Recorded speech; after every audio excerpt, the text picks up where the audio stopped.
And we are live. Welcome to the NBA Deeper Dive. It is Wednesday, November 22nd. I am Josh Engleman. I am joined by Adam Scherer. We are brought to you by Betr. We have a 14-game NBA slate ahead of us, and it looks quite a bit different than it did earlier today, with still a bunch of news to come. Hit that like button, subscribe to the channel, hit the notification bell so you know when everything goes live. Follow me on Twitter, at Josh Engleman. Follow him if you want, at Ship My Money DFS. We got a different one now. Yeah, it's different. And it's weird. It's still a weird slate, but very different than this morning. Yeah. No Joel Embiid. Scoot Henderson may play today. That's a thing. Tatum is questionable now. Gary Payton out. LeBron is questionable. We'll see how that shakes out. DeJounte Murray got the downgrade. Cam Reddish is officially out. Let's see. What else did we miss? Dean Wade, doubtful. We don't know the status on Nembhard. Unrelated to today, but Bojan Bogdanovic practiced today, which, come on back. Did I miss anybody else? Questionable again. Yeah, LeVert questionable. Keegan Murray didn't go through shoot around. Vasenkov, Duarte, and Lyles all did. Yeah. We got an interesting day ahead of us and a lot to talk about. So without further ado, you want to just get into it? Yeah. Oh, wow. Okay. Well, I just refreshed the crunch that I ran up to 79% Gafford. So I'm zigging instead of zagging now. I assume mine will come down, but I don't know. I would have liked mine to. Unfortunately, that did not happen. I'm also sitting on a giant Chris Duarte fade, but we'll see what that ends up looking like. Here we go, folks. Hit the like button if you haven't done it yet. 400 of you in the door. 50 likes, not enough. Tomorrow's Thanksgiving. Give thanks by hitting the thumbs up. Let's run that number to 500 if we can. Washington Wizards, 4.5-point dogs in Charlotte, 242 total. We've got to start with the guy that I just mentioned, the highest owned guy on today's slate on DraftKings, and it is not even close. Daniel Gafford, for some strange reason, was priced to a crisp $4,200. Shout out to the 420 price tag on Gafford. He is projected for 61% ownership. And if you're watching this thinking, I hope these guys talk a little bit about FanDuel, Daniel Gafford is 5,800 there and 3% owned. So a slightly different play. How do you want to handle Daniel Gafford, who I think we agree is the best individual play on today's slate? So I'm rerunning. I have everything finishing up now, but this morning I couldn't find a way to get away from it. I do think it's changed a bit now because of Embiid being out. Not only do you have a 5K Paul Reed that you can get to, you have a 3K Mo Bamba as his backup, probably, that you could get to. So there are some other cheap center options in addition to already having your normal, very good center options in the mid-range and at the top with almost every center playing today. So that has changed a little bit, but it's just really hard to get away from him. I think the strongest case for not having a lot of Gafford on DraftKings would be, one, he's 60 whatever percent owned. You can kind of, that's a lot of ownership. But two, because it's the center position and there is more opportunity cost than most other positions, it's not as simple as just saying, oh, well, if Daniel Gafford comes in as a good point per dollar play, you're going to be glad that you had him. There is legitimate risk that Gafford ends up being a good play in the sense that he scores like 28, 30, 32 DraftKings points and is completely useless because two other centers, whoever you want, whether it's Jokic going for 80 and somebody else going for 50 or Bam and somebody going for 60 in the mid-range, like two other centers could make it so if you use a center spot on Daniel Gafford, you cannot win a tournament. Like that is possible, even if he has a solid game. But he's still one of the highest probability plays on the slate. And that's reflected in a 34% chance of being optimal. Like that optimal percentage is factoring in everything I just said.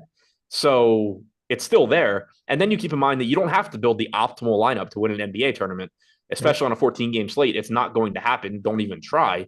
So the chances of Daniel Gafford being a winning play, kind of defining that loosely as a play that you can win a tournament with, is significantly higher than 34%. That it is. I just reran this again. I realized that I didn't have an update, so I had to just refresh my sim quickly. So now, as I refresh my pivot table, I'm still 70% Gafford. Really curious as to what changed that. I don't know. I wonder what I'm getting differently now, because I was taking that like half bite out of Gafford. Now I'm right back to it. But look, he is, I think, the best point per dollar play. You can maybe make a case for that to be Nickeil Alexander-Walker later today, but we just don't know his official status. So that ambiguity kind of keeps you away from it. But he would be the other person that could get that sort of minutes and have a dumb salary. But as of right now, 60% owned, and I completely get it. And this is the problem that people run into when you just like view things as chalk or not chalk. A level and Elevant said, crazy to eat that chalk on a slate like this in big GPPs. Pay up for 2 centers today. Why? Like, quantify it. Why? Yeah. Why is it crazy? There's plenty of numbers you can use to support why he's a really good play, even at that ownership. And when you factor in the size of the slate, it goes both ways. Like, yes, obviously there are a lot of ways you can build that don't have Daniel Gafford, but there's a lot of 5% owned really good players that you can just put in your lineups and be different. So, and take advantage of the 14-game slate that way. So, I just blindly looking at things and saying like, oh, popular, can't play. Like, you're putting yourself in a really big hole. Yeah. You're giving yourself less choices of things that are positive plays. We have the data now. Whichever Sims tool you're trying to run, you can run that and get countless lineups now with Daniel Gafford as a positive ROI, like as part of highly positive ROI lineups. And you could run those sim tools and get countless lineups without Daniel Gafford in them that are still good. It's just that the pool of Daniel Gafford lineups is way bigger than the pool of non-Gafford lineups. If you're playing one lineup, by all means, fade him. The best non-Gafford lineup is still going to project very, very well. But the best lineups are probably going to contain Daniel Gafford. Yeah, and I do have a bit less now than I did this morning. I'm down to across 150 lineups on DraftKings now. I'm down to 66%, so more in line with the field. But again, and like you just said, I don't think it's wrong to like if you go through your process and you end up light on Daniel Gafford, I don't think you're wrong. I think that you can find a lot of very good lineups that project as positive lineups that don't have Gafford, and the more just entries in a tournament, the more that raw ownership number does matter.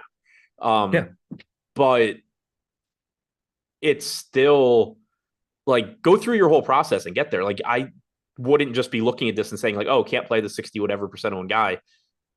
You can still make very, very, very, very good lineups. I mean, I'm just looking right now at some of the top ones that I have that have Gafford. 7% owned Zach LaVine makes this lineup contrarian. I got one here with Luka and Clint Capella at center and Jakob Poeltl at center. Like, there's a path. Yeah, 9% owned LaMelo, 9% owned Jordan Poole, 10% owned Jimmy Butler. Okay. Yeah, I've got a bundle of them in my top 25. Here's a Rudy Gobert at center, DeAndre Ayton at center, utility here, Wemby at forward. That's an oddly low owned lineup that I really like. Probably never cash, but whatever. Either way, look, if you're playing a cash game and you do not click Daniel Gafford's name, this will probably be one of the bigger mistakes you'll ever make in cash. This is the first time I can remember such a gigantic disparity between the top guy on a 14-gamer and the next guy. It's like 60-20 or whatever in ownership. Yeah. I was really, really surprised that Reed wasn't cutting into Gafford more. He would have been if they didn't price him to 5K today. True. If Paul Reed were just priced like every other backup center that plays 14 minutes a night, Paul Reed would be the chalk over Gafford. Right. But considering he's 5K, he's $800 more expensive than Daniel Gafford. Yeah, I didn't think he'd be more expensive. I just thought you'd see Gafford get to, I don't know, like 40%, and then Reed be at like 30 or something. It's crazy that Paul Reed is more expensive than Daniel Gafford. I'm playing them at a similar clip. Interesting. Right, I don't even know what I have of Reed yet, so we shall see that in a bit. What else are you doing with Washington? Denny is pulling 13% ownership. Nobody else is really getting any love. I've got 23% of Denny. Did that just pop up now? No, that came up a while ago. Illness. How did I miss that? not long after there he is. our show this morning. Yeah. I Yeah, missed so that one. Yeah, so I mean that's another one to keep an eye on. It's a 7 o'clock game, so it doesn't really Yeah. matter in terms of Yeah. preparing. It matters obviously in terms of playing. But Avdi has been good this year, and he's down to 5,600, which is surprising. Good matchup, small forward, power forward, 13% ownership. I'm getting to about 17%. Looks good to me. Getting the 7% Poole, 7% Kuzma, 3% Gallo. So it's Gafford as the clear priority for me. Benny, 15-ish percent. Or 17, whatever I said, 17%. And then just mixing in some Kuzma, Poole, Gallo. If you got to some Tyus Jones as a contrarian play, that's fine too. But Gafford, the very, very clear priority on DraftKings, and then Denny's the second guy. I'm going to hit this one again since we kind of hit it before. Guitar Man said at 4,200, he doesn't need to get over 30 DK fantasy points to be a great play. Yes, he does. Yep. Very, very much so. If you get 30 fantasy points out of Daniel Gafford at 60% ownership today, you are probably dead. I think 30 is probably right around 30 is probably the borderline to me where he might not be actively hurting you. It depends. I think you're going to have on a 14 game slate. I think you're going to have a very, very, very hard time getting that lineup to the top spot if you're playing the big contest. Yeah. You're giving up too many fantasy points of value that someone is going to hit. Right, but it's going to get beat, but is it going to get beat by guys that are actually rostered? Oh yeah, I mean, there's going to be a pool of dudes that beat him that are totally irrelevant here, but you are really leaving when I say probably dead, I'm talking 30% likelihood of still being live instead of you get to 35 to 40 and it's okay, you get to 40 and it's it's a necessity now. Right. Agreed. And to put it all in more context, somebody said that he's gone over 36 times in his last 20 games or whatever. He's projected for 29 DraftKings points today. So 30 is basically his 50th or 52nd, 53rd percentile outcome today. He's facing Charlotte. I mean, this is the obvious problem in looking back and just seeing how somebody is done. He's facing Charlotte. He certainly has a lot of volatility. This is another, case against Gafford, but he fouls enough. He's a center. They get in foul trouble. The guy goes to the locker room more than anybody in the league, I think. I don't know that that's a tracked stat, but I'm pretty sure I'm right. The guy is always in the locker room. So there are obviously ways it can fail, but Gafford's a good point per minute guy. He's facing the Hornets in a game with a 240 total. He's going to project higher than he normally projects, and he's at a lower price point than he's ever at. Yeah. The only thing that I want to add there, the size of the contest is going to dictate what you really need out of Daniel Gafford. It is so different in the fadeaway on DraftKings than it is in a 1,000-person single entry contest. In that case, 30, you can make that work. In 30 in the fadeaway, I think you're going to have, especially at center, I think you're just going to have some trouble. I think we're just going to have a sea of those 40-point scores. By the way, 5.5% foul rate for Daniel Gafford this season. That is 8th percentile. High or low? He's bad. Saying he fouls a lot. He fouls a lot. Yeah. 8th percentile. A high percentile would mean you don't. I can see where you're going there. Anything else for Washington? No. And this is the game that we need to basically spend the most time on because 242 total, second or highest total on the slate. Lots of games that aren't even near this, but there are a couple that are in the high 230s and 240.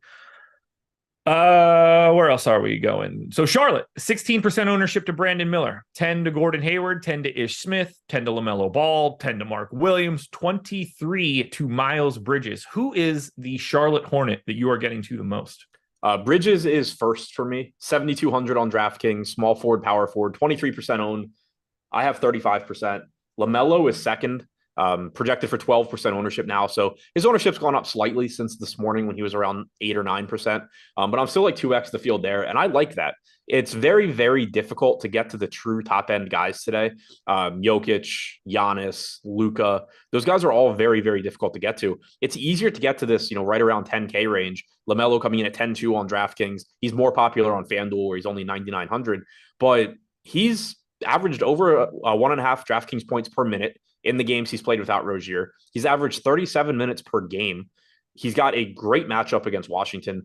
It also, and this is just sort of an extra benefit, it doesn't really have to do with why he's in my lineups, but positively correlates with the Washington guys where, if this game's just competitive down to the end, then he's going to look really good. So I'm getting quite a bit of him. I'm getting to about 19% Brandon Miller at 5,300, shooting guard, small forward, good positional eligibility. Getting to 13% Mark Williams now. That's something I didn't have this morning, but I'm very happy to have. 10% on Hayward. I still have about 8% on Ish Smith. All these guys are getting double-digit ownership, and for the most part, I'm there as well. Yeah, I'm getting to a bunch of these guys here. 24% to Bridges, 14 to Mark Williams, 13 to LaMelo, 10 to Gordon Hayward. I don't have Ish Smith now, which I'm pumped about, but I'm well over on Brandon Miller. Shooting guard, small forward, 5,300. In this matchup, I just feel like he fits so well. That salary is in a really nice spot. Now, he only has been a 0.8 fantasy point per minute guy on the season. I do think that obviously projects a little bit better than that for today, given the pace of this matchup and the defensive abilities of the Washington Wizards. So I think he probably looks more like a 0.9 guy just because of this game itself. And in that point, given shooting guard, small forward, I think he's ultra flexible. Like, I'm surprised to see, I know he's better. Like, I think Brandon Miller and Gordon Hayward aren't as close as it seems based on that $1,100 gap, but that's just me. Go Brandon Miller. Either way, go Charlotte just in general. I like every bit of this team, basically. Yeah, same here. Gafford and Mark Williams together, perfectly fine. And not that I think this will mean anything. This would probably just affect like Bryce McGowan's, but Theo Maledon is not on the injury report anymore. I assume he's coming back into the rotation. Like, we're talking about a guy that was playing 20 minutes a night, at the beginning. But again, there was no Miles Bridges at that point too, but I don't think they need Bryce McGowan's as much. Do you think that knocks out? So Theo Maledon wasn't in the rotation against Milwaukee. I mean, he played it from November 11th, 1st through the 14th. He was playing like 20 minutes a night. Right, but I'm saying against Milwaukee on the 17th, he played 4 minutes of garbage time. They played, McGowan's barely played in that game too, but he was ahead of Maledon. They pulled him from the rotation and then he was just out, or did he get hurt? I don't know. He just wasn't in the rotation. He's been hurt. Like, he has been injury report hurt for the past couple games. So okay, well, that's interesting. I can't speak to that one. I really don't know at that point.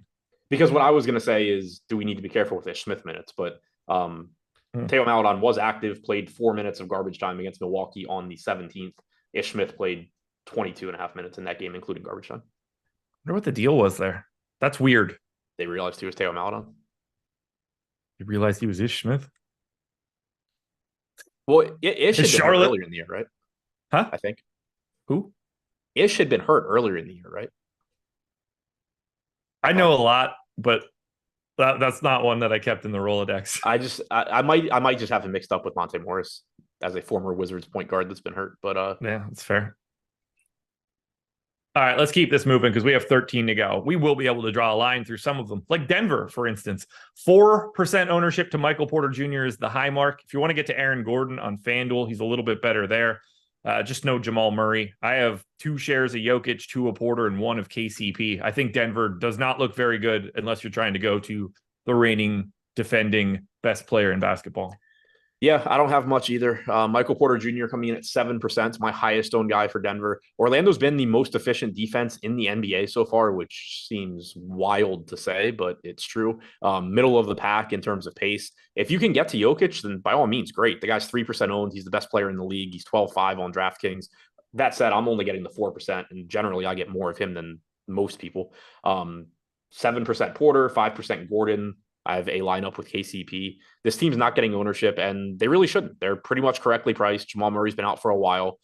Jokic, like, if Jokic goes for 90 fantasy points, you need to have found a way to get to Jokic. But the real problem you're running into on this slate, it's not even a lack of value, because we do have value and we're probably going to get more as the day goes on. It's that this 10K range is so good that it makes it tough to get to Jokic, Giannis, Luka. You have LaMelo over 1.5 fantasy points per minute. You have SGA over 1.5 fantasy points per minute. LeBron over 1.5 fantasy points per minute. And then there's just a bunch of other guys that are also really good in that range. Yeah, it's really tricky. It's really tricky. I wish I had more to say for Denver, but I certainly don't. On the Orlando end of this one, no Wendell Carter Jr., no Markelle Fultz. This one blew my mind. John Isaac not out at least not on the injury report on the back-to-back. Whether or not he plays is a different story, but I don't really think it matters. 7% ownership to Franz Wagner is the highest mark in this game. I got to 8. Actually, I have 2 shares of Goga Bitadze, which I don't care for, but like I don't really want Orlando either. This is a tough one.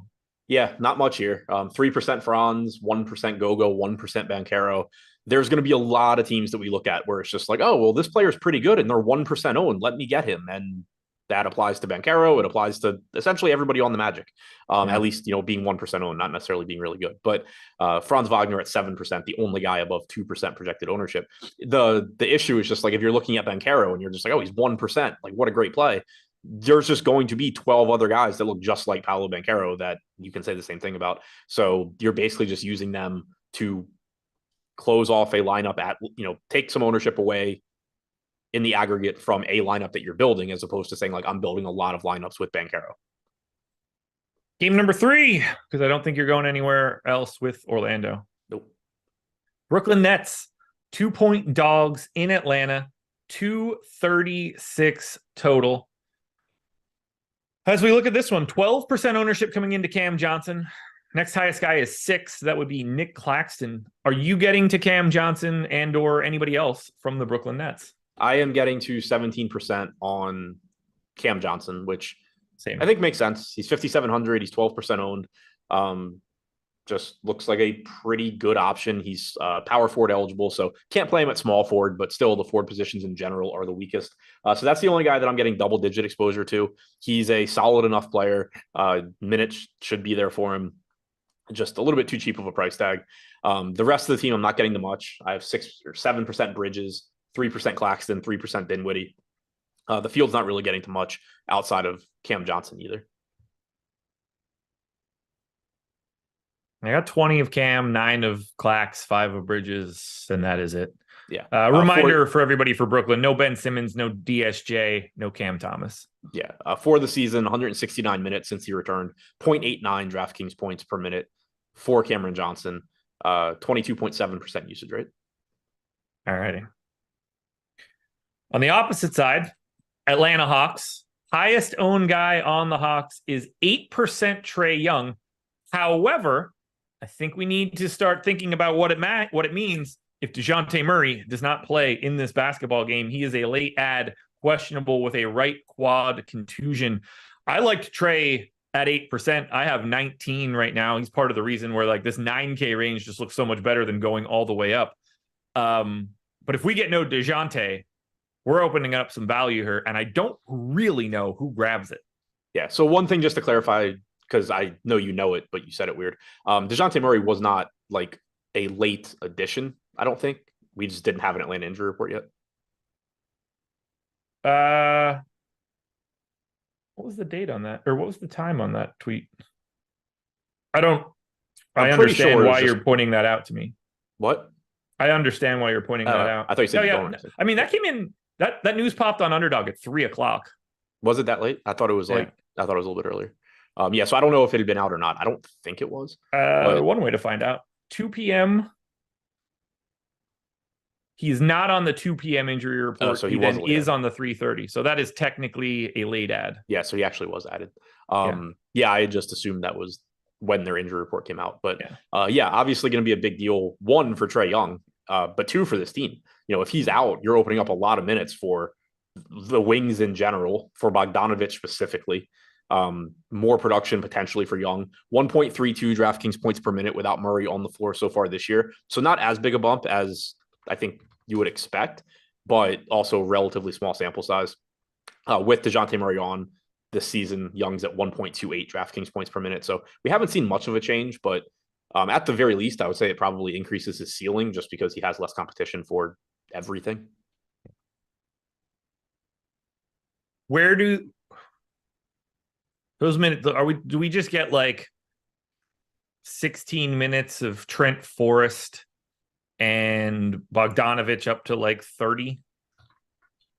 And then like Wes Matthews plays 16 as well, and we just call it a day? Like, are we only just adding usage to a bunch of other guys? I think pretty much. Okay. Like I think Bogey gets more minutes, or at least more solidified minutes. Agreed. I think that you could probably argue that like the minutes are more secure for, Jalen Johnson, Sadiq Bey to, just play their normal, but maybe like even a little bit more in playing time. Bogey starts, right? I would think so. Yeah. I'm pretty sure that's what they did earlier in the year with Young out. He played 34 minutes on the 14th with no Trae Young. I'm going to assume that is how that shook out. Yeah, that game was like, we got to remember, this is Quinn started. Snyder now. That's just like the very obvious thing to do, and I expect him to just do the right thing. Yeah, he played 34 minutes in that one. I think you see something similar. Trent Forrest played 13 minutes in that game. AJ Griffin played 8. Sadiq Bey played 27. Jalen Johnson played 36. Yeah. So Hunter played 35. So you got the starters playing, or the main guys playing either more or at least, in line with what they normally do, probably an extra minute or two for most of them. And then you just kind of got an extra body and a half thrown into the rotation. I think you would get a similar thing here. It is interesting. I just pulled it up for Trae Young in games he's played without DeJounte Murray. Only 6 games without Murray since the start of last year. 1.32 DraftKings points per minute, 1.36 in the games with Murray.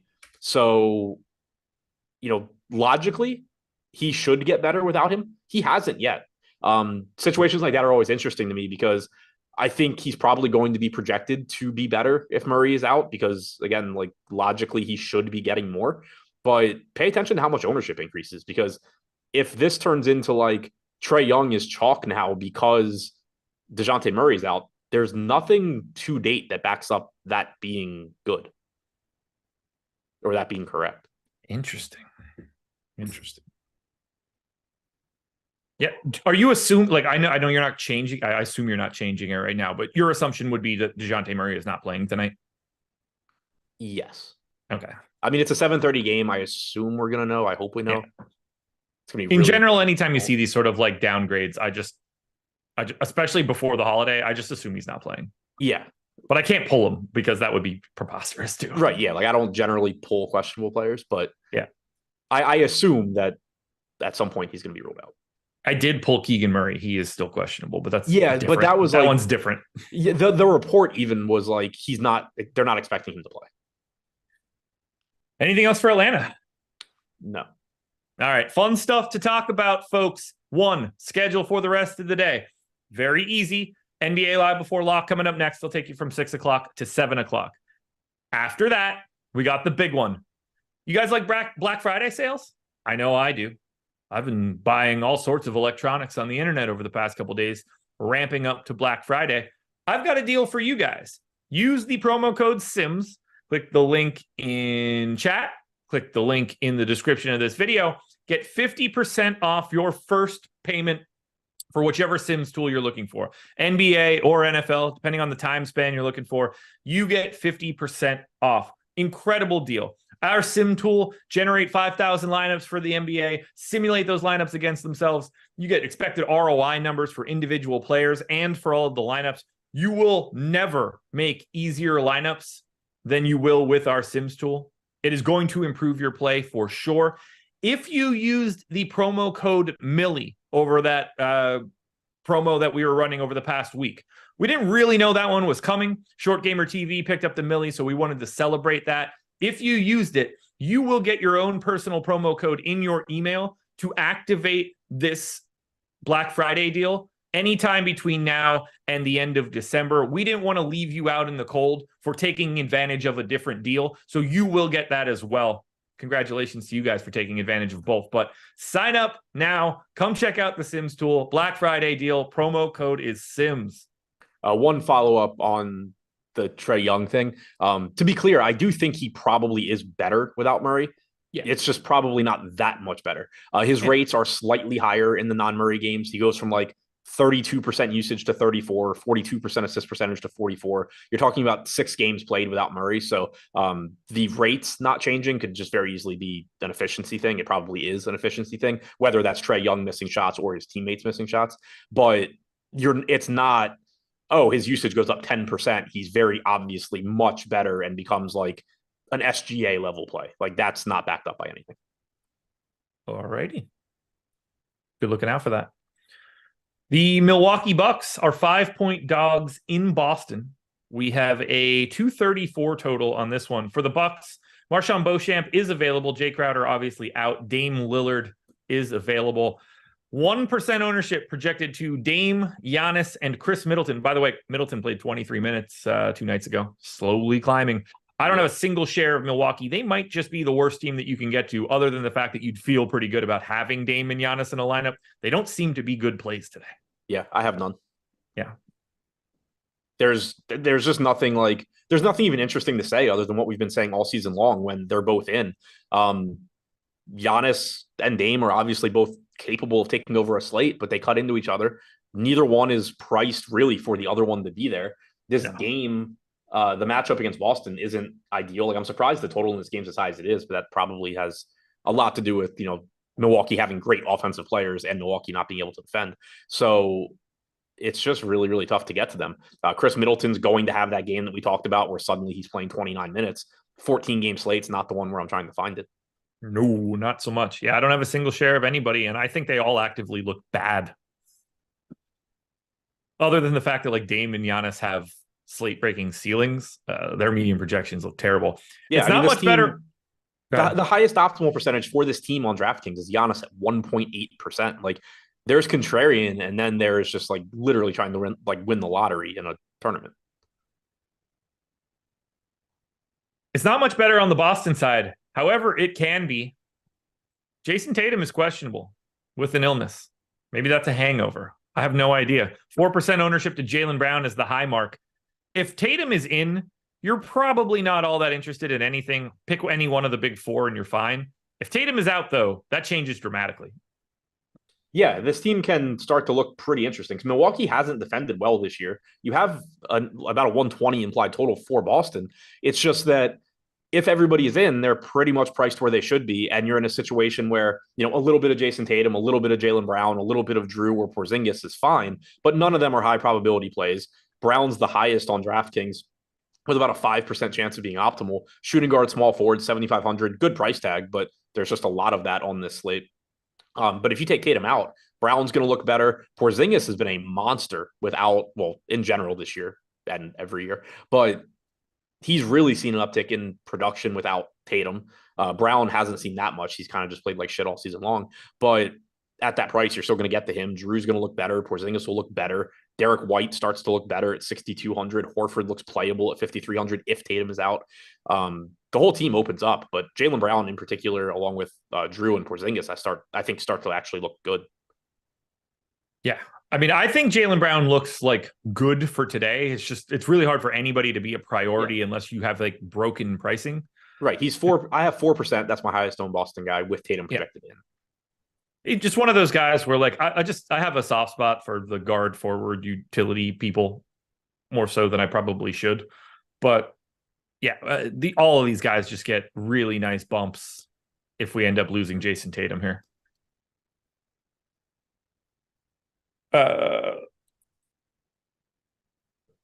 Anything else for Boston? I don't think there's much to break down for Tatum. If Tatum is out, does that create any value to you? Pritchard's already at 4,700. Hauser's at 4,600. I don't think like that we create cheap dudes. I don't think it opens up a lot. Like it could make those guys playable maybe, but they're still not going to be priorities over Daniel Gafford, Alexander Walker, assuming he's starting, Naz Reid, like other guys that are cheaper than them at this point.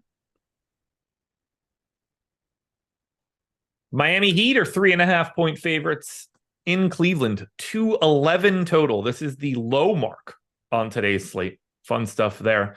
For Miami, Bam is probable. Hero still out. No Kevin Love.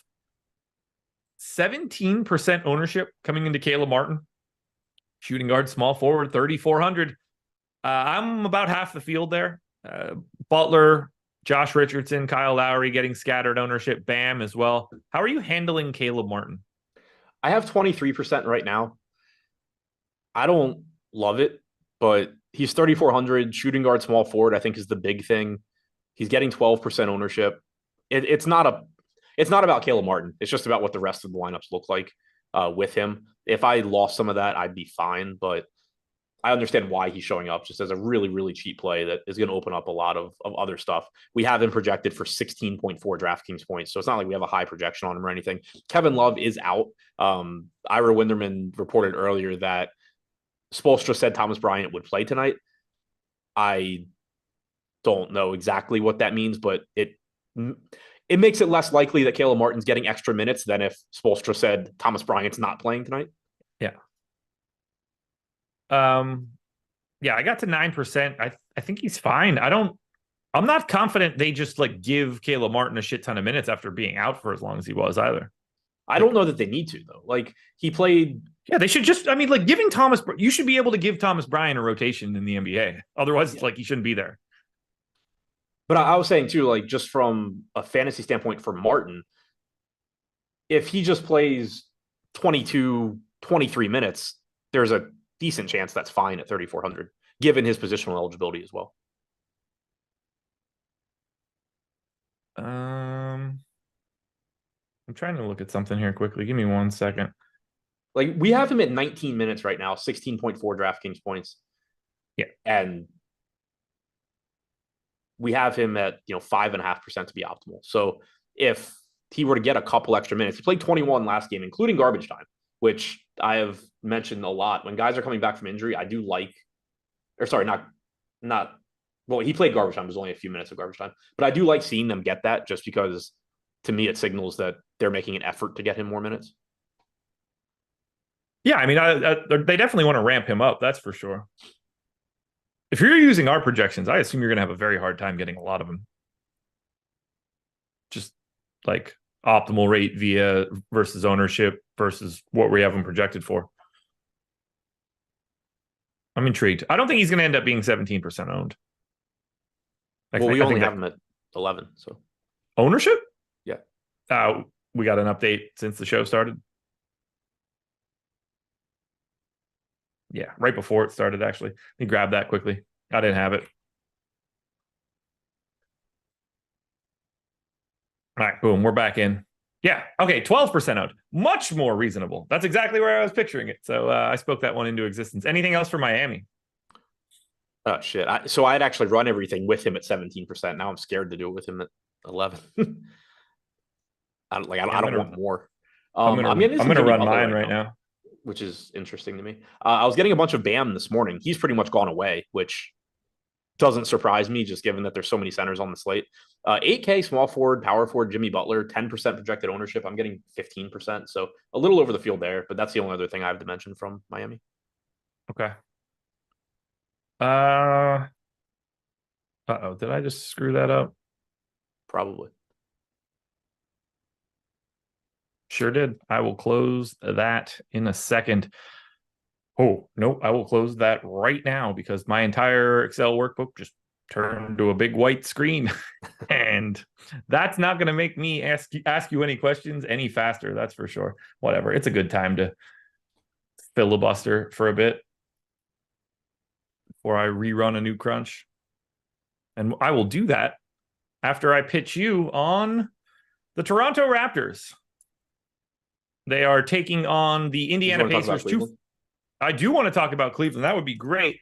Appreciate that. 2% owned Craig Porter is the high mark on the slate for right now, because we have a Q tag on Karis LeVert, no Donovan Mitchell, no Isaac Okoro, Dean Wade doubtful, but still no real ownership coming into the Cleveland Cavaliers. What are you seeing? I still like Garland, but he's non-existent. Yeah, I mean, I like the idea of Garland. I'm not getting to him, though. Just a pretty unappealing game, 104 implied total for Cleveland. Out of 150 lineups right now, I have a Garland lineup. I have an Evan Mobley lineup, and that's it. They're all 1% owned. They're all like 1 to 3% to be optimal. You can certainly argue the upside for Garland with Mitchell being out. It is a nice bump for him, but it's just a loaded point guard slate. And I think most importantly, there are point guards that are underpriced. Like Darius Garland in this spot is not underpriced at 7,600. LaMelo, even at 10-2, is pretty cheap. SGA absolutely is underpriced at 9,700. Different on FanDuel where he's 11K. But I think it's just, Garland is fine with Mitchell out. On a lot of slates, he'd be a really good play. But here it's just very difficult to want to get to him at that position and price tag. Anything else you want to touch on here for Cleveland? Now that we have Dean Wade, we just didn't create any value.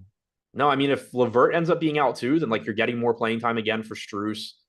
Porter should end up playing more and maybe kind of becoming a thing at 4,600, but I don't like, does Imani Bates become a thing?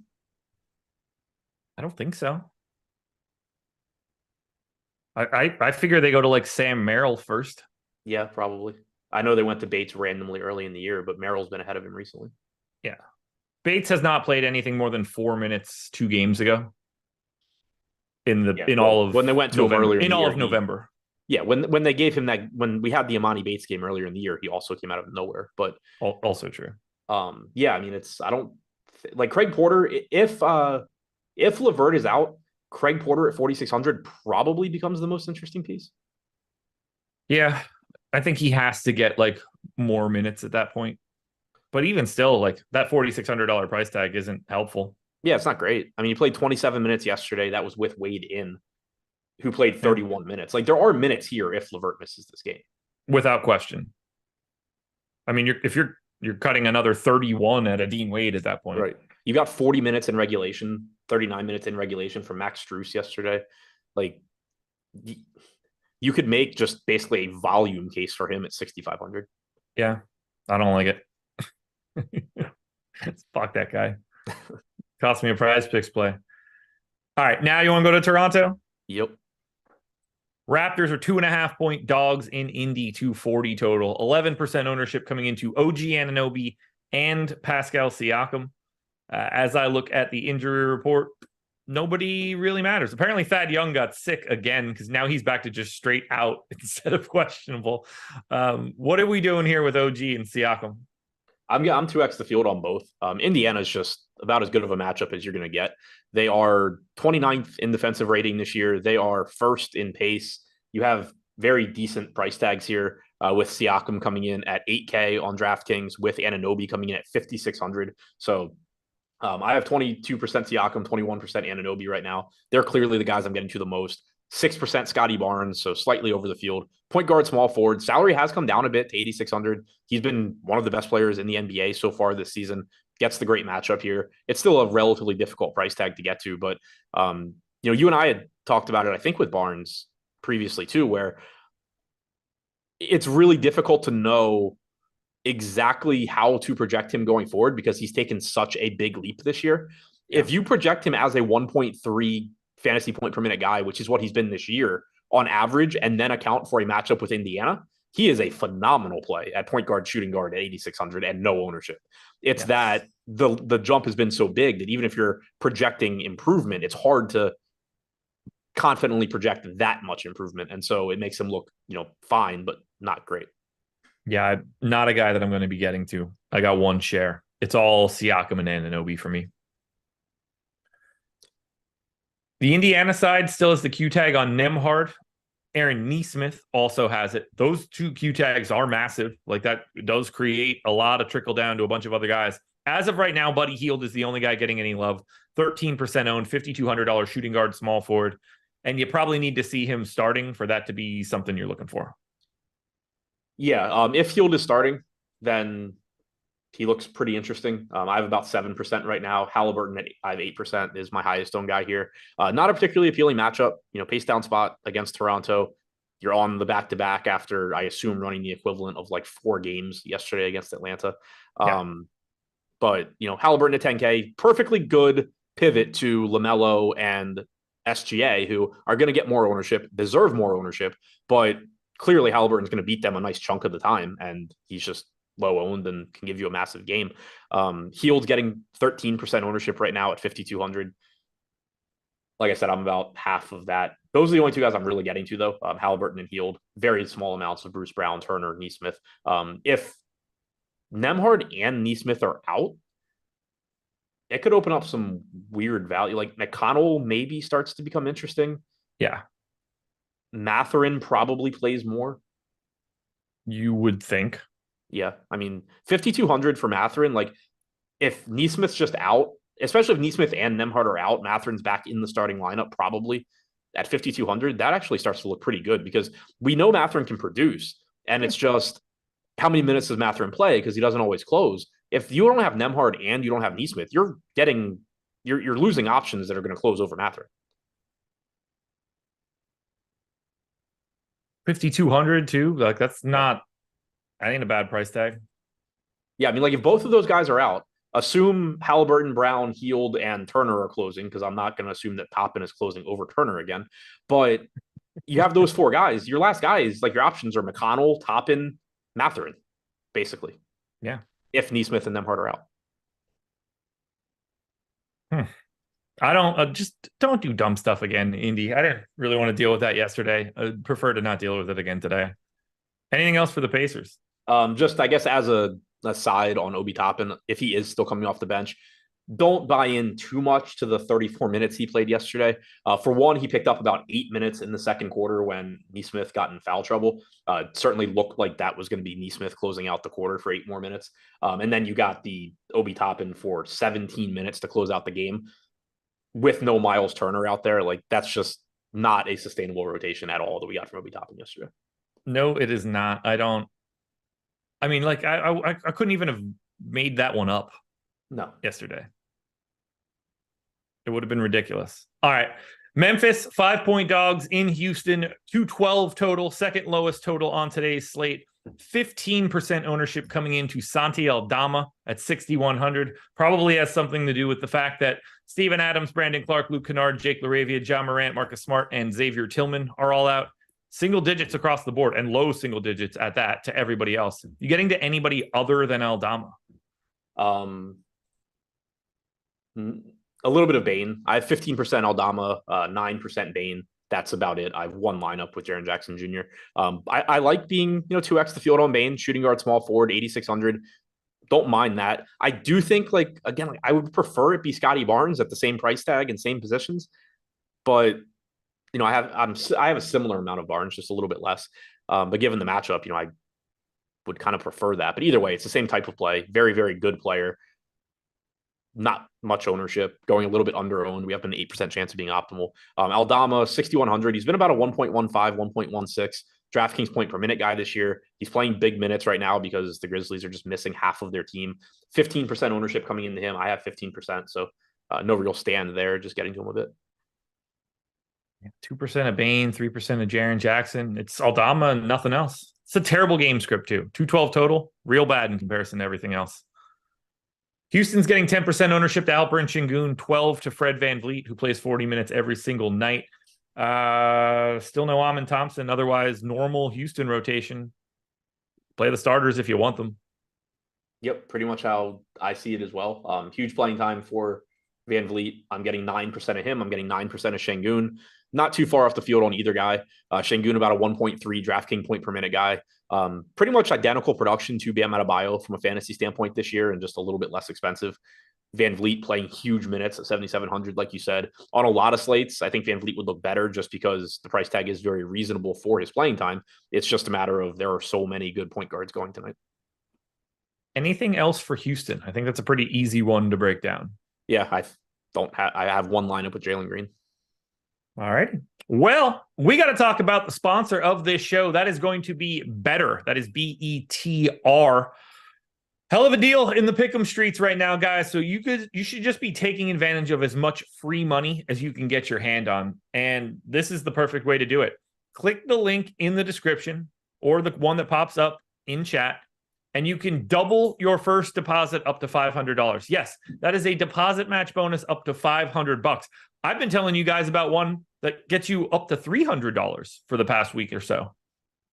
Way more than that now, up to 500 bones. Find it somewhere. You can put in 500 and get 500. You also have the ability to win up to 100x your money if you get 8 picks correct. You hit 8 of 8, you're 100xing whatever you put down.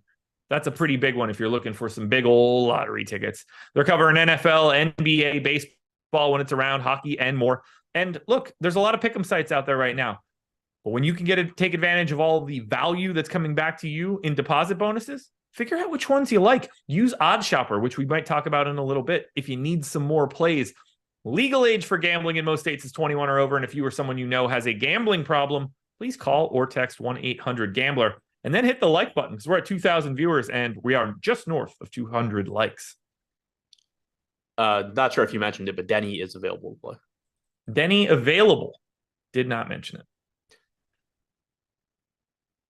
Philadelphia 76ers are 7-point dogs in Minnesota, 220 total. And the news that we have now is that Paul Reed is going to be probably the starting center for the Philadelphia 76ers because Joel Embiid isn't.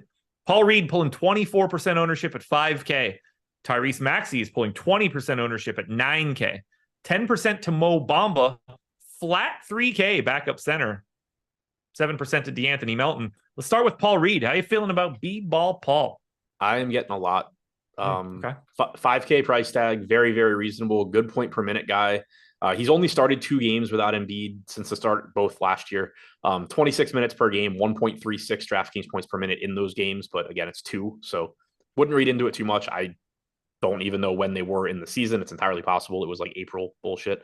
For the season, he's right around the fantasy point per minute guy. Just looks like a pretty good option at around 20% ownership. I'm getting to like 60% right now. Wouldn't mind that coming down a little bit just because there are so many good centers, but I think it is also allowing me to get some of these higher upside guys, getting 2x the field on Bane, getting over the field on Butler, getting over the field on Barnes, stuff like that, in addition to being over on like LaMelo and Halliburton, or around the field on Halliburton. So I think he looks like a pretty good play. I also have 25% Bamba right now, which is terrifying, but he is 3K. He's a good point per minute guy. He just sucks as an NBA player. No more PJ Tucker on this team is nice. He's the guy that they would go to a decent amount. I think they just changed his name to Marcus Morris. Yeah. Played 17 and a half minutes on the 14th, so he can play backup center run. I'm very nervous about the Mo Bamba everything. Yeah, that's true. I was kind of excited that they didn't have Tucker in that role, but yeah, you can do it. Covington, like we've seen plenty of teams use him at the 5. Like Batum's done it. Yeah. So yeah, they still could. Right now we have Bamba at 18 and a half minutes. That is scary. I don't know how to justify that. He certainly could. But like he also doesn't even need to see the floor. Right. Yeah, and I would like just to be getting like that's crazy. I would like to be getting less than 25% of him, I think. But like it goes both ways, because if he does play the backup, like actual backup center minutes, he's a ridiculously good value. Yeah. Dude, if Paul Reed gets in foul trouble, right? Like, what does that do? Who do they go to? There's just a lot of ambiguity with whatever the backup center rotation is here. Agreed. Yeah, so I'm not comfortable at all on a Mo Bamba minutes projection. Yeah. So we have right now combined between Bamba and Reed 44 and a half minutes. 26 to Reed, 18 and a half to Bamba. Reasonable. I think that's reasonable. I'd probably be more comfortable at like 42. Yeah. So like 26 to Reed and 16 and a half to Bamba. And then that's leaving, 6 minutes for Morris, Covington, Batum, whoever. Yeah, whatever they want that to be. That's just it's something to think about if you're heavy on Bamba. Like, that's scary. Yeah. I mean, and the nice thing about Bamba is, and you run into this most of the time in these backup center situations, he gets fantasy points when he's on the floor. So yeah, like at 3K, even if like you're like, oh, I think he's going to play 18 minutes and he plays 14, you're not dead to him just getting 21 DraftKings points or something. But the other problem is that probably, even though he's 3K and that's 7x, it probably isn't helping you win anything. How are you doing for Maxey? 20% owned right now? I have 26% right now. Interesting. I'm well under on Reed and Maxey. I think this might be the first time I've ever been higher on Maxey than you. 1.6 DraftKings points per minute without Joel Embiid on the floor this season for Tyrese Maxey. Yeah, I got him at 29 real points. 35% usage rate. The problem is just that range. Like, there's just so many dudes around him. Like, obviously he looks way better than he did earlier today, but like they're still inundated with like third team all NBA type point guards. Yeah, he's still $700 less than SGA, but if the way Maxey has played this year, he's also one of those guys. Absolutely. All right. Anything else on the Philly side right now? It's just the Bamba piece is just tricky. I don't trust anything. Yeah, neither do I. Especially like I mean, it's Nick Nurse, so they might run like Bamba, Morris, Covington together. Like I don't. Yeah, There's another dude I don't you can get trust. back to the Toronto days. Yeah, I don't trust anybody here for Nick this one. Batum. Yeah, just run out a lineup with like Batum at point guard. Harris is the two. Covington, Morris, Bamba, and you've got the Yeah, Toronto lineup. scary. Minnesota side, 23% ownership coming into Nickeil Alexander-Walker, 15 to Naz Reid. I think this is where my Bamba ownership is going. 12% to Kyle Anderson, 11 to Anthony Edwards, basically 10 to Gobert. How are you handling these guys? Because I've got 58% Nickeil Alexander-Walker and 38% of Naz Reid. I have 39% of both Reid and Alexander Walker, and there we go. I'm fine with it. Reid, good point per minute guy. Probably plays low 20s in minutes here, but it's just you got the drop in price, and most importantly, he's a power forward. He's 15% owned, so I'm over that. Assuming Alexander Walker starts 3,700, 23% owned, I'm over that. He's been about a 0.75 DraftKings point per minute guy this year. He hasn't been overly productive, but at 3,700 probably gets enough minutes as long as he starts to be good enough. And he is capable of scoring. He just doesn't really need to on this team. But if the opportunity presents itself, he can do it. We've seen that in the past. So getting to both of those guys as value plays makes sense to me. I'm not getting a ton of anybody else, just kind of mixing and matching. 6% Edwards, 5% Gobert, 3% Anderson, 3% Conley, 3% Towns. If Kyle Anderson at 4,600 were to get the start in place of Alexander Walker, he would also look very good. And he looks fine, even assuming he's coming off the bench. I'm still muted there. Yeah, well, I'm going with the assumption that Alexander Walker is starting, but they can mix that up in many different ways if they really want to. Whether they go to slow-mo or Troy Brown, or just like anybody just steps in randomly. But I'm feeling pretty good about Nickeil Alexander-Walker if he is the starter. Agreed. And then Naz Reid, I think at 15% ownership, if he's only 5% more owned than Mo Bamba, I would rather just have Naz Reid. Like those guys are too close in ownership for me to want to prefer Bamba. But Minnesota side of this one looks good, and they look better now than they did before, considering Joel Embiid is not anchoring their defense. Do you have anything else that you want to touch on for Minnesota? No. Let's go Nickeil Alexander-Walker and Naz Reid. That would be what I would need. Sacramento Kings, 1.5-point favorites in New Orleans, 235 total. We've got some news here on the Kings, but not a lot of it. Duarte questionable, Lyles questionable, Murray questionable, Vezenkov questionable. Keegan Murray did not go through shoot around. The other guys all seem like they're going to play.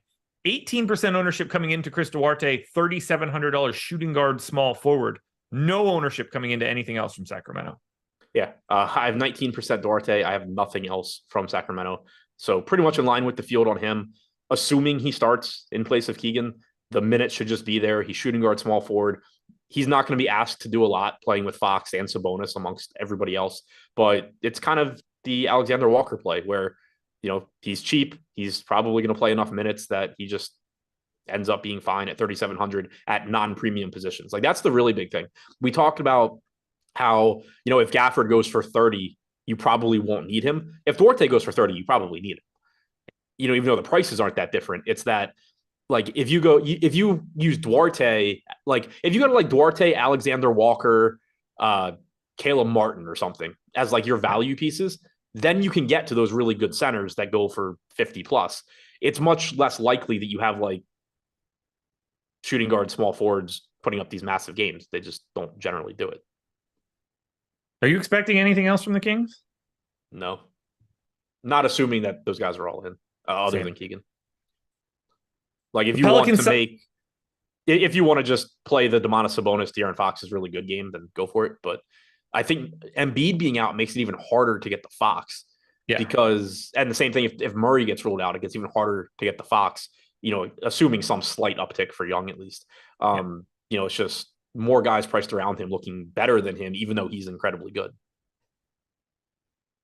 Pelicans, minimal ownership to Zion and Brandon Ingram. Larry Nance is questionable. Still no CJ. You want to get a little bit of Zion or Brandon Ingram, that's fine. They both look better on FanDuel than they do on DraftKings, but I basically don't have this one other than a little bit of Zion. Yeah, I have a little bit of Zion, a little bit of Ingram. That's what the field's doing. I don't have the whatever stupid amount of Alvarado I had this morning. But yeah, 5% Zion, 2% Ingram. Zion does look much, much better on FanDuel. He's only 8,100. So yeah, certainly like that more. The Chicago Bulls are 7-point underdogs in Oklahoma City. 225 total in this one. For Chicago, Caruso probable, Levine probable, Patrick Williams probable. So normal people available. 7% ownership to DeRozan, Vooch, and Levine. If you're going anywhere, it's those three guys. I kind of like them at that ownership in this spot. I'm a little bit over. I'm like 2xing Vooch and Levine, but I wouldn't go out of my way saying like these guys are awesome plays. They're just sort of like my GPP plays. Yeah, I'm same page. I have 13% Levine right now, which I like. I said this morning that I was hoping I'd get a little bit more just because he did get small forward eligibility back on DraftKings, which is useful. His salary also dropped a bit to 7,300. So he's 7% owned. I have 13%, around 2x the field there. I have 9% DeRozan, so I'm like 1.5x, 5% on Vooch, pretty much with the field, and then 3% Caruso. I was getting more of him today or this morning, but other value has opened up. So they're just kind of guys that are filling out lineups. But to me, Levine does look like the most valuable just because of the flexibility he offers, and the pretty cheap price tag. On the OKC side, 13% ownership coming into Shai Gilgeous-Alexander. It is a little interesting. No Jalen Williams in this one. He also missed the previous game. I've got 31 of Shai, and boy, oh boy, do I love that. I have 25. Very happy to be 2x the field here. This was something like I didn't realize. I like vaguely remembered there being a Shai and Jalen Williams like correlation from last year. And when I was writing my article today, when I got to Shai, I was like, I'll look that up just to see. Since the start of last season, 1.34 DraftKings points per minute, or sorry, 1.34 DraftKings points per minute when Gilgeous-Alexander has shared the floor with Jalen Williams, 1.53 when Jalen Williams has been off the floor. This year, in obviously a smaller sample size, but also with a seemingly even better Shai Gilgeous-Alexander, 1.38 DraftKings points per minute for SGA when he shared the floor with Williams, 1.78 DraftKings points per minute without Jalen Williams. The usage rate with Jalen Williams on the floor is 27%. The assist percentage is 26.8. The usage rate without Jalen Williams on the floor in 175 minutes has been 42.3%, while also increasing the assist percentage to 33.7%. This is kind of like the Jokic situation without Murray this year. It's probably not going to hold at 1.75 DraftKings points per minute. He's probably not going to sustain a 42% usage rate along with a 34% assist percentage. But over 175 minutes, I think it is safe to say that SGA is going to do more without Jalen Williams on the floor than we've seen in the past. I was very happy to see 31% here. I hope that holds, because that's just exactly what I want. I think he's the best pay up you can get to relative to salary. So sign me up for some SGA.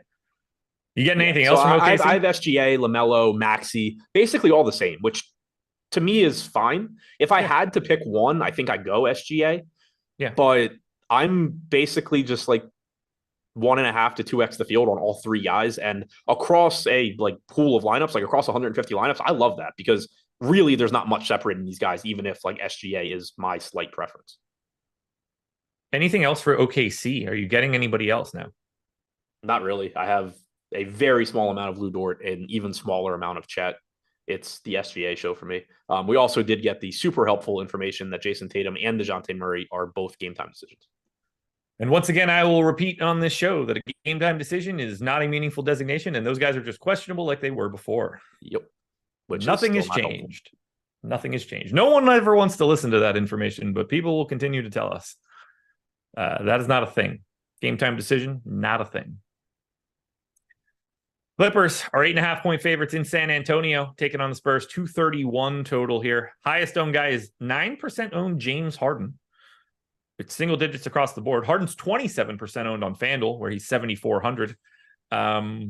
I basically don't have these guys, and I'm cool with it. But if I had like Harden or Kawhi or Paul George, I'd be happy to take that roll of the dice of these guys are good and can score a lot, but none of them look good just generally. Yeah, I mean, it's a good matchup, and the prices are getting better. Harden's down to 7,900. I was getting quite a bit of him this morning, but since this morning, Tyrese Maxey has become a better play. Trae Young might end up looking a little bit better. We're already prioritizing SGA in addition to Maxey.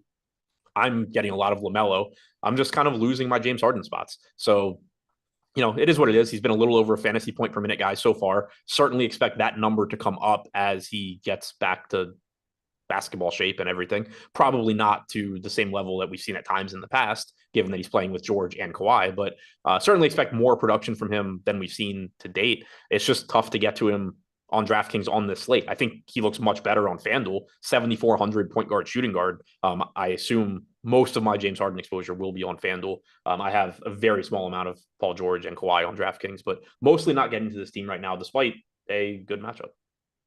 Devin Vassell is questionable, but I believe all signs point to him playing. Yeah.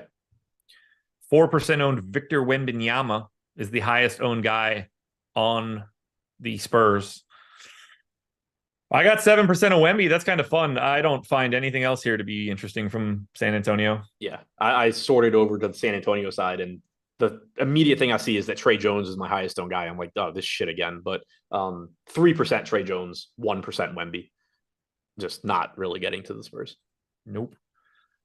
We will keep this one moving. We are at 5:54. Remember, NBA Live Before Lock coming up next. Hit that like button. We still have 3 games to go. These 14-game slates, really hard to break down. Golden State Warriors, no Draymond, no Gary Payton. 2.5-point dogs in Phoenix, 232 total. I don't know if the Payton news changed anything for you, but the highest owned guys on the team were Moses Moody and Steph Curry at 3%. I basically don't have these guys. 1 share of Clay, 1 share of Wiggins. They don't look good. Yeah, I have 5% Curry, 3% Chris Paul, and nothing else. Goes without saying, either of those guys, but especially Steph, can give you a massive game.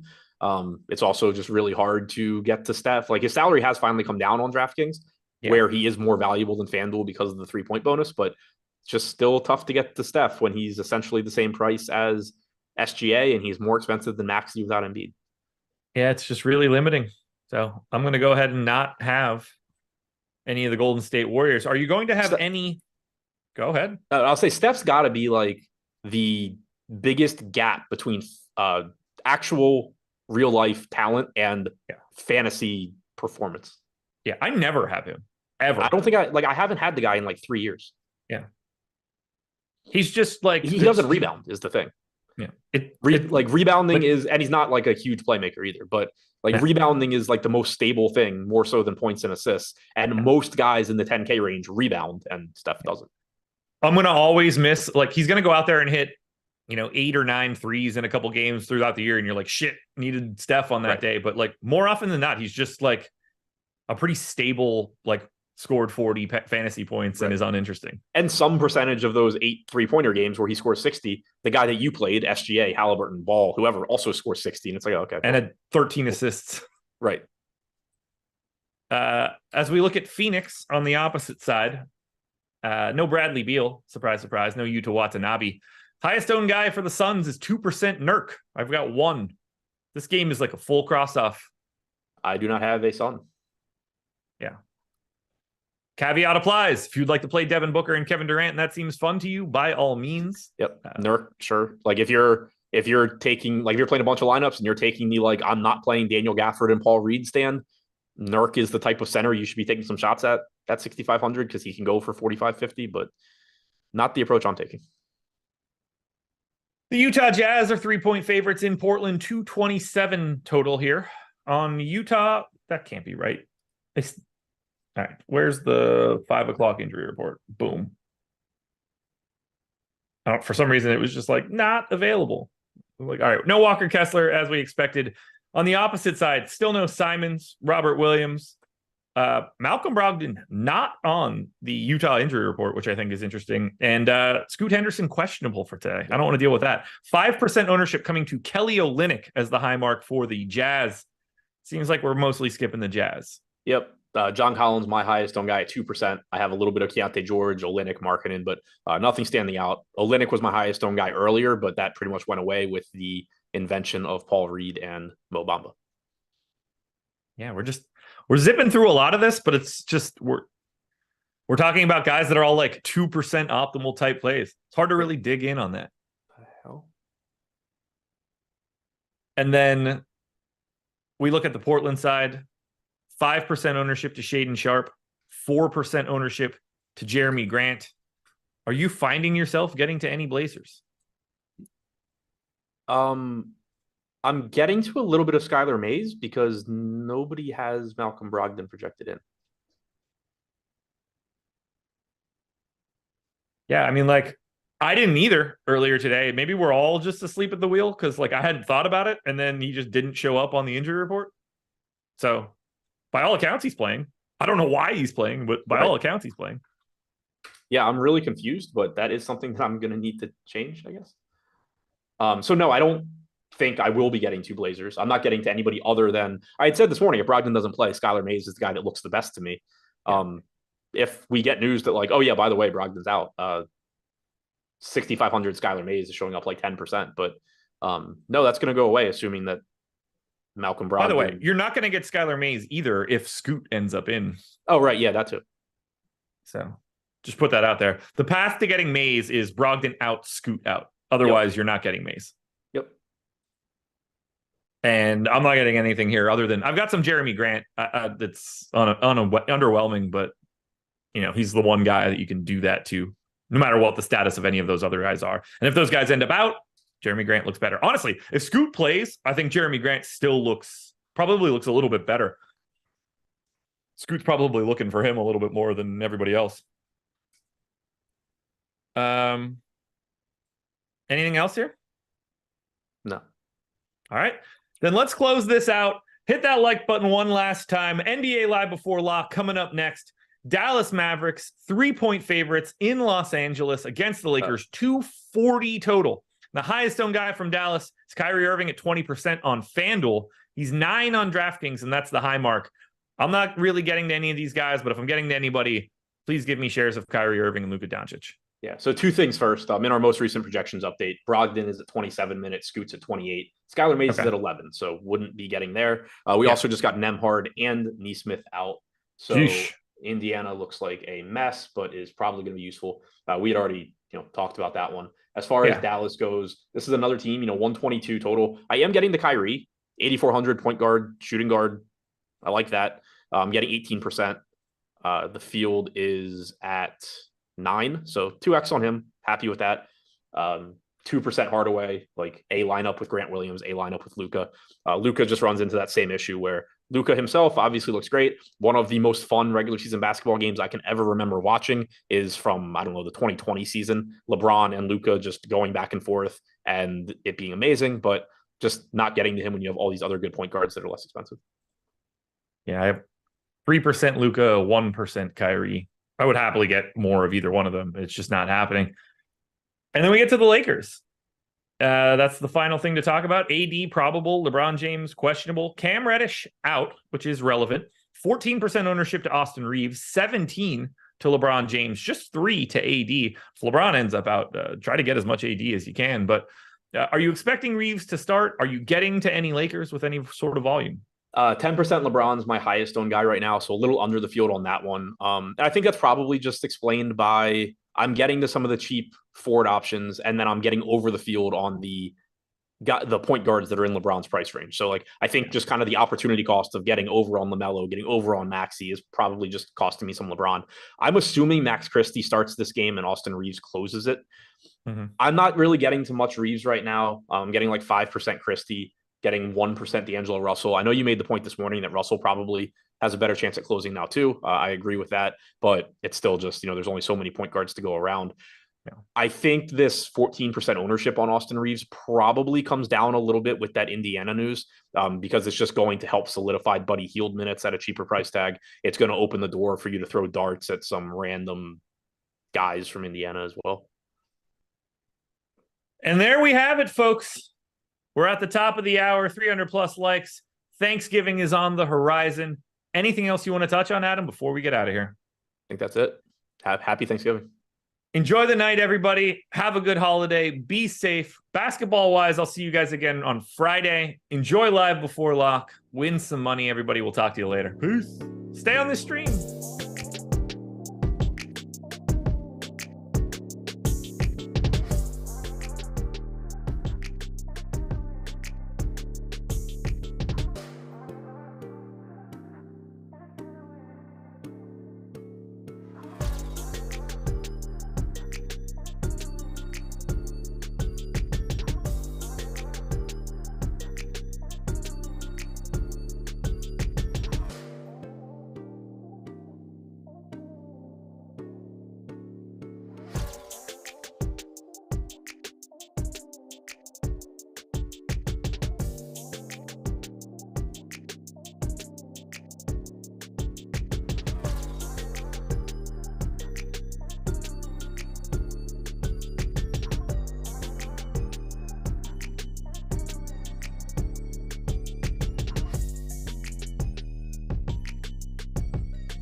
They're always hot when it's us.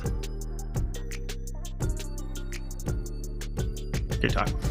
What is happening, everybody? It is the eve of Thanksgiving. We got a big, thick Thanksgiving NFL slate. There's no NBA tomorrow, so we're going to be going a couple of days without NBA. So, of course, to make sure that NBA sends us off correctly, Bam Adebayo gets ruled out of nowhere right before the show starts live before lock. We haven't had many of these this year, Eric. It was something that happened all the time last year, where right before we would start the show, there'd just be like a random scratch, and everything that we would have built would be totally irrelevant. We'd have to talk through it. And yeah, 14-game NBA slate, and that's what we're opening up with here. We got Bam Adebayo, scratch, not playing, takes from his bold and fearless leader, Jimmy Butler, who never plays in games either. So now we got Bam Adebayo out. We'll talk about the implications of that. As you guys come into his favor, like the video, subscribe to the YouTube channel. We got a bunch of Black Friday deals we're going to talk about on the show. We got a new sponsor today. It is Betr. So if you guys haven't checked out Betr yet, there's a link for that below in the description box. And you are going to get a deposit bonus up to $500 when you sign up using our link to Betr. And they do have payouts of up to 100x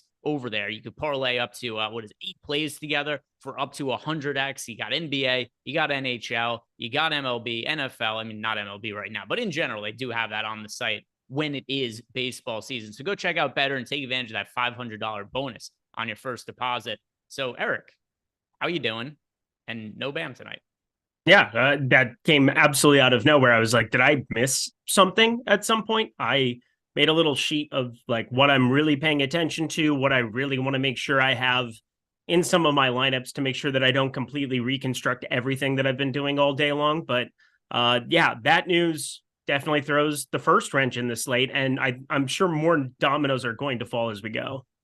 Yeah. And I mean, what's probably going on here is that being a pussy is contagious, and he was probably too close to Jimmy Butler in the locker room, and now Bam can't play. So, what did they officially rule him out with, by the way? Because I just saw that he was out, and I didn't even look at vaginosis. Is that what you're getting at?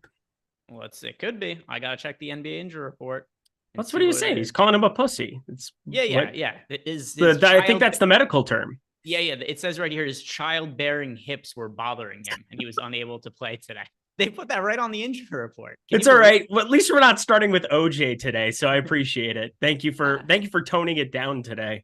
Yeah, Bam, right? He's out of here today. But let's talk about this, because we have seen Bam out in other games this year. If memory serves correct, it was Thomas Bryant who started in that game and totally sucked. He was a massively chalky DFS option. I think there might have been a blowout in play in that spot as well. Yeah, but don't forget Tyler Hero was there too, and now Tyler Hero is not there. This is going to be wild. Yeah, so let's pull that game up here. Because Thomas Bryant is 3K. Are you flipping kidding me? There's no Kevin Love tonight. I mean, this news just threw a wrench I did not want to have thrown into this slate. And of course, they're playing Cleveland, so it's like, I mean, it's just a stone cold disaster. I mean, if Thomas Bryant starts, and this is 3K, he's a better play than Daniel Gafford, which is absurd to say out loud. By the way, I'm actually wrong. The last game was not a blowout. It was not a blowout. Thomas Bryant just sucked and played 22 minutes against the thanks for that, Thomas. Thanks, pal. I'm pretty sure we jammed him on that slate, if my memory serves me right.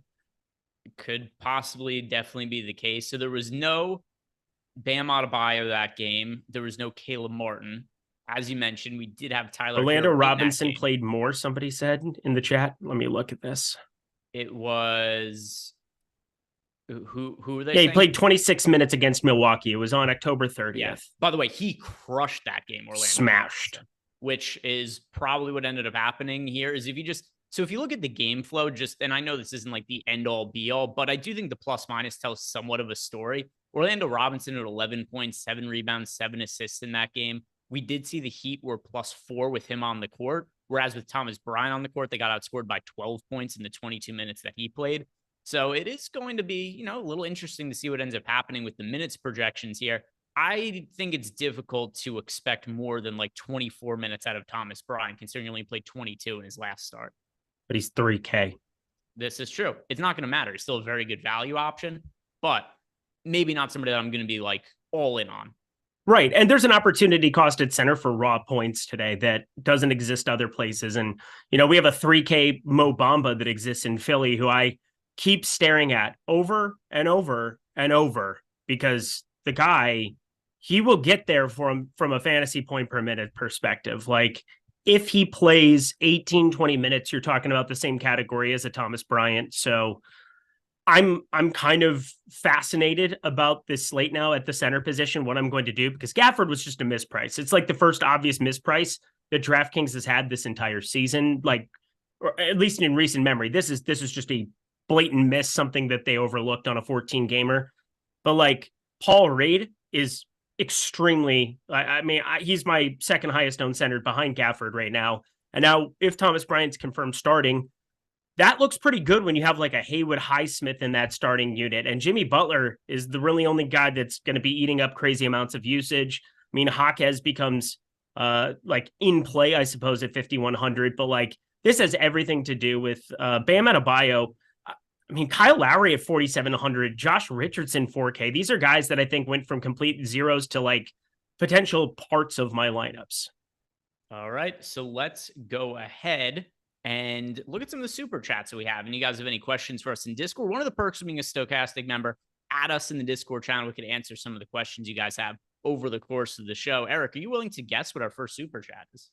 Well, I mean, I just saw Josh Harris, who I had to remember what he does here at our work because I don't really ever see him. So that's what I saw. He said, first time in a long time, just trying to plan our weekend together. Please advise. Well, you were rude to me today, sir. You were rude to me. Don't listen. Is he, Josh, you're on vacation in LA right now.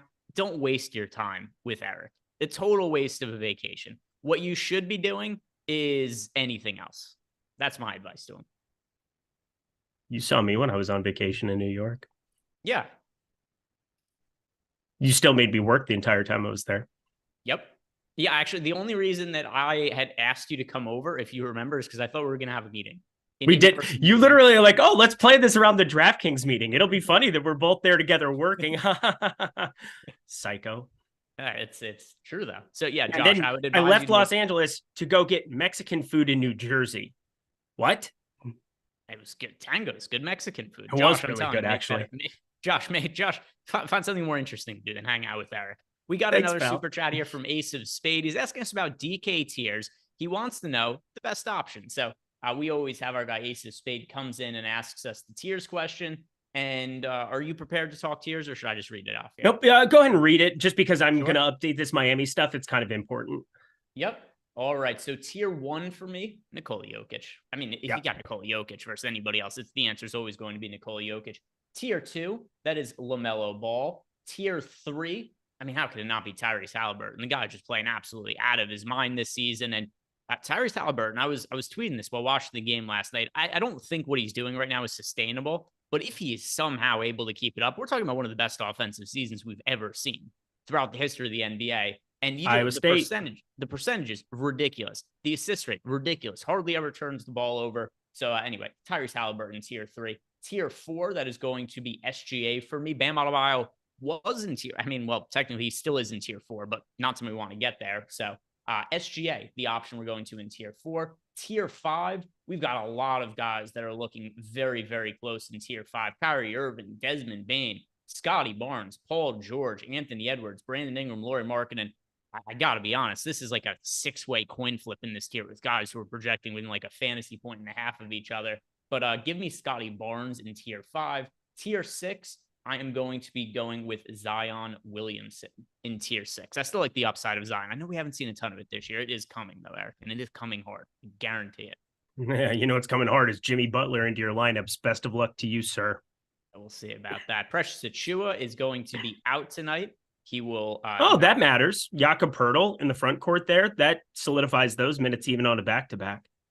And now let's go ahead and see. Yeah, I don't disagree with that, by the way. And the other thing too is last night. So Poeltl, and we'll look at in a second after we answer these questions. Jordan, he was going to break the slate last night. I had a very weird betting slate last night where everything that looked terrible early ended up winning, and everything that looked like a lock to win early ended up losing. So like I had Poeltl under 10.5 points yesterday. He had 8 points, like 5 minutes into the game, finishes short of it. PJ Washington out for just no reason whatsoever. Why are we doing this? Why are we? Hey, I have the over on 15.5 points for Gordon Hayward. So that's cool. Nice. There you go. That's fun. Lucked into that one. Yeah. PJ Washington out for absolutely no reason whatsoever. What PJ the Washington, fudge? He's not going to be in here. So that's two pieces of news in the first like 15 minutes that came from the clouds. So here's, we'll finish answering these questions. Then we'll check to see what the Heat's projections are on the site, because I believe we got an update for that. And then we'll refresh and see if we get a Hornets update after that. So a couple more questions to answer here to get us caught up. The next one coming from JEW. He said, wasn't the play Jovic the last time when this happened? No, it was never Jovic. The last time Bam was out, Jovic played 7 minutes. He was not he was not the play. It was a Thomas Bryant slate. No, the play was Orlando Robinson. Well, yeah, in hindsight it was, but he didn't start, is what I'm getting at. It was Thomas Bryant at 3K. Yeah. He wasn't 3K that day. I think he was like 4,500 that slate. Was he really? Neither here nor there. Today, okay. Good talk. Today the guy is Thomas Bryant min price. Yes, it sure is. Next question is from Draft Keen. He wants to know what contest archetype is good for the Sims doing the 20 max on DK. Yeah, just do the marquee. So if you guys aren't familiar with the latest update to the Sims tool, we do have a slider on it where you can adjust the contests pools, and it'll impact the lineups also that you're getting to based on the tournament you're playing. So there's the marquee setting, there's the high stakes setting, there's the low stakes setting. And the reason those different ones exist and the kind of impacts they have is if you guys are familiar with playing some of the different buy-in levels, whether it be DraftKings or FanDuel, the higher buy-in level you're at, in general, it's going to be the sharper field. So take Thomas Bryant, for example, right? 3K tonight. Mm-hmm. He's going to be much more popular in high stakes than low stakes, and going to be somewhere in between and say like the $15 flagship contest. So what we have now is a slider that's going to better be able to adjust your lineups for what the ownership is expected to be across the different contests, buy-ins. So anyway, the answer to your question there, Draft Team, I would say that if you're looking like the $4.20 max, put the marquee setting is the way to go for that. And then we've got a question here from Einstein who wants to know, how do we feel about flipping the build and jamming Jokic today? Listen, I'm never going to try to talk people off of Jokic. If you had him in a lineup, I'm not going to tell you have to remove him, but there's a lot of opportunity cost to paying up at center today. Gigantic amount of opportunity cost. Like, can Jokic go for 80 and make you feel very, very stupid on any given slate? He sure can, but like, this is going to be a lot of paying up at guard, paying up at forward, just because of how loaded center is. Because if you get 30s, 40s, which you're going to get from guys who are 3 and 4K on this slate, it's going to be hard to make up those points elsewhere in your lineups relative to some of the other value we have. But that being said, I am running through some interesting stuff here with the Heat that I just wish it wasn't against Cleveland, because this is not the best. You face pretty much any other team and you're going to feel better about this situation. But 96 minutes, 32.6% usage for Jimmy Butler. Got to take Kevin Love. I forgot to take Kevin Love off the floor. Of course, I ran a query without Kevin Love off the floor too. I mean, this is just going to be asinine. There's going to be no sample size for it. But yeah, Thomas Bryant, if he starts, phenomenal play. Josh Richardson, somebody that's actually going to pop up for me. Duncan Robinson, Jaime Jaquez, they're just kind of luxury items in that mid-range. But I mean, Jimmy Butler at 8K, God help us all. And Jordan, pull up the projections that were updated for the Heat situation, so we can go ahead and look at the different points per dollar projections we have in our projections over here. And then after that, I'll check to see if we have Hornets update a little bit after that. So if we could throw what we have up here on screen for the Miami Heat. One thing of interest here, Eric, which I guess makes sense when you think more about it, we do have Thomas Bryant projected for the second most fantasy points on the team, which at first glance think of why would Thomas Bryant be projected for the second most fantasy points? Then you look at who's actually available for the Heat today, and it's terrible. Yep. It's Jimmy Butler, and then it's terrible. So it really is going to be difficult to get away from Jimmy Butler. Yeah, Jimmy Butler and Thomas Bryant. I just ran my lineups here. I have 91% Thomas Bryant, and I have, see, where did he go? 42% Jimmy Butler. I mean, that's a lot of ownership for those guys specifically. I mean, Jimmy Butler's baseline's been a 1.1 fantasy point per minute guy this season. That is going to change in a very, very drastic way here without Bam, without Hero, without Kevin Love on the floor. In fact, it's a very limited sample size, only a 1.16 fantasy point per minute in 35 minutes. But like, you take into consideration all of those guys are not on the floor in the course of an entire game. I'm going to be pushing his baseline closer to like 1.25, 1.3, and he's going to show up a lot for me considering he's 8K with that small forward, power forward eligibility, 45 fantasy points. I mean, this is going to be a huge part of my lineups.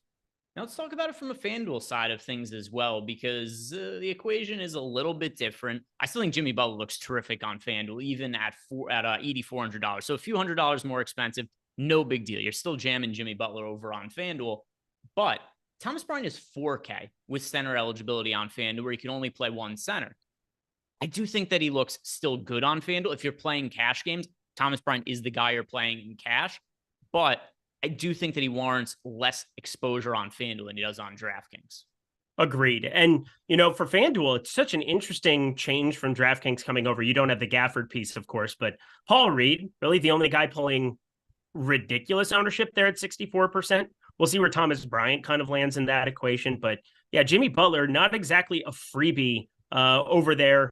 And pricing's a little bit softer across the board. Whereas on DraftKings, there's like noticeable pieces, But like FanDuel, it's almost all of the pieces that you can make work in your lineup. So Jokic is there 12-5. Then it becomes Luka 11-7. I mean, what I think is going to end up happening there, I have a couple lineups that I built before the show. They don't really matter right now. I'm going to be just playing DraftKings now. With this news, I withdrew all my lineups on FanDuel. But I think you're going to just kind of do a scattershot approach with the top studs and have it be Doncic and Giannis and SGA, who I'm in love with today, and Kevin Durant and Tyrese Halliburton at 10-2 without Nembhard, without who's the other guy, Neesmith, that's going to be out there as well. And it's Tyrese Halliburton here. It doesn't even matter that it's a back-to-back and that they played a track meet yesterday. But I think you just kind of rotate a lot of those pieces around those cheap centers, the Reed and Bryant pieces. And that's going to be kind of your chalkier build, but like the right build, I think, on a day like today. Jimmy Butler with that price point, just not nearly as much of a priority.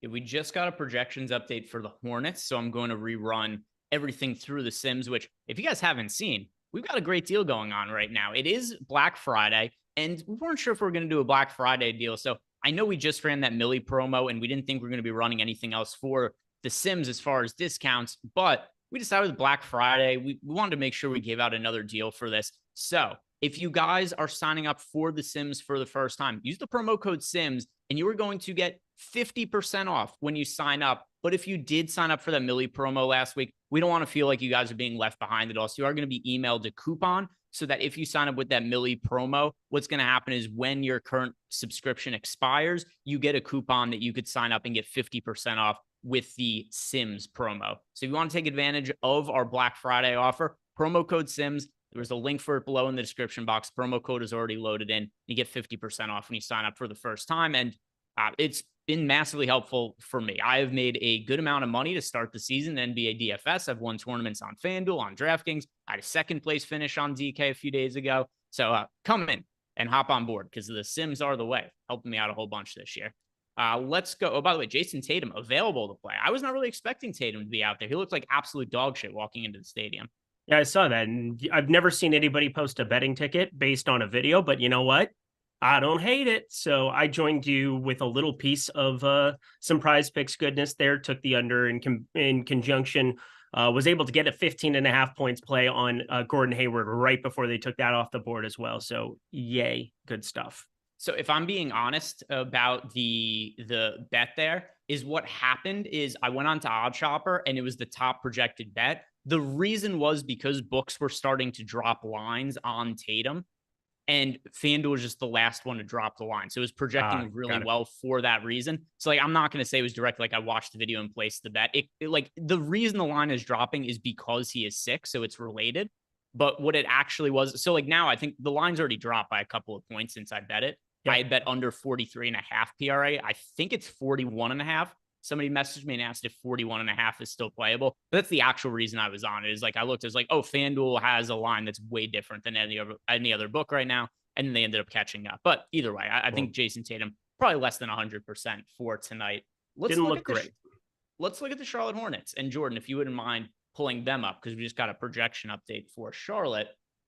And I mean, LaMelo was already projecting well for us. That is still the case, but kind of across the board, there are some updates to everybody's projection. LaMelo projects a little better. Bridges projects a little better. Gordon Hayward projects a little better. Mark Williams projects a little better. And Brandon Miller also looks like a pretty good value play now. Project for nearly 30 fantasy points at $5,300. I know this is going to be like a little bit of an annoying take here, but kind of all of these Charlotte guys are viable. Yep. That's what I'm learning. And as we're going along, Miles Bridges is the guy at 7,200 I want to get the most of.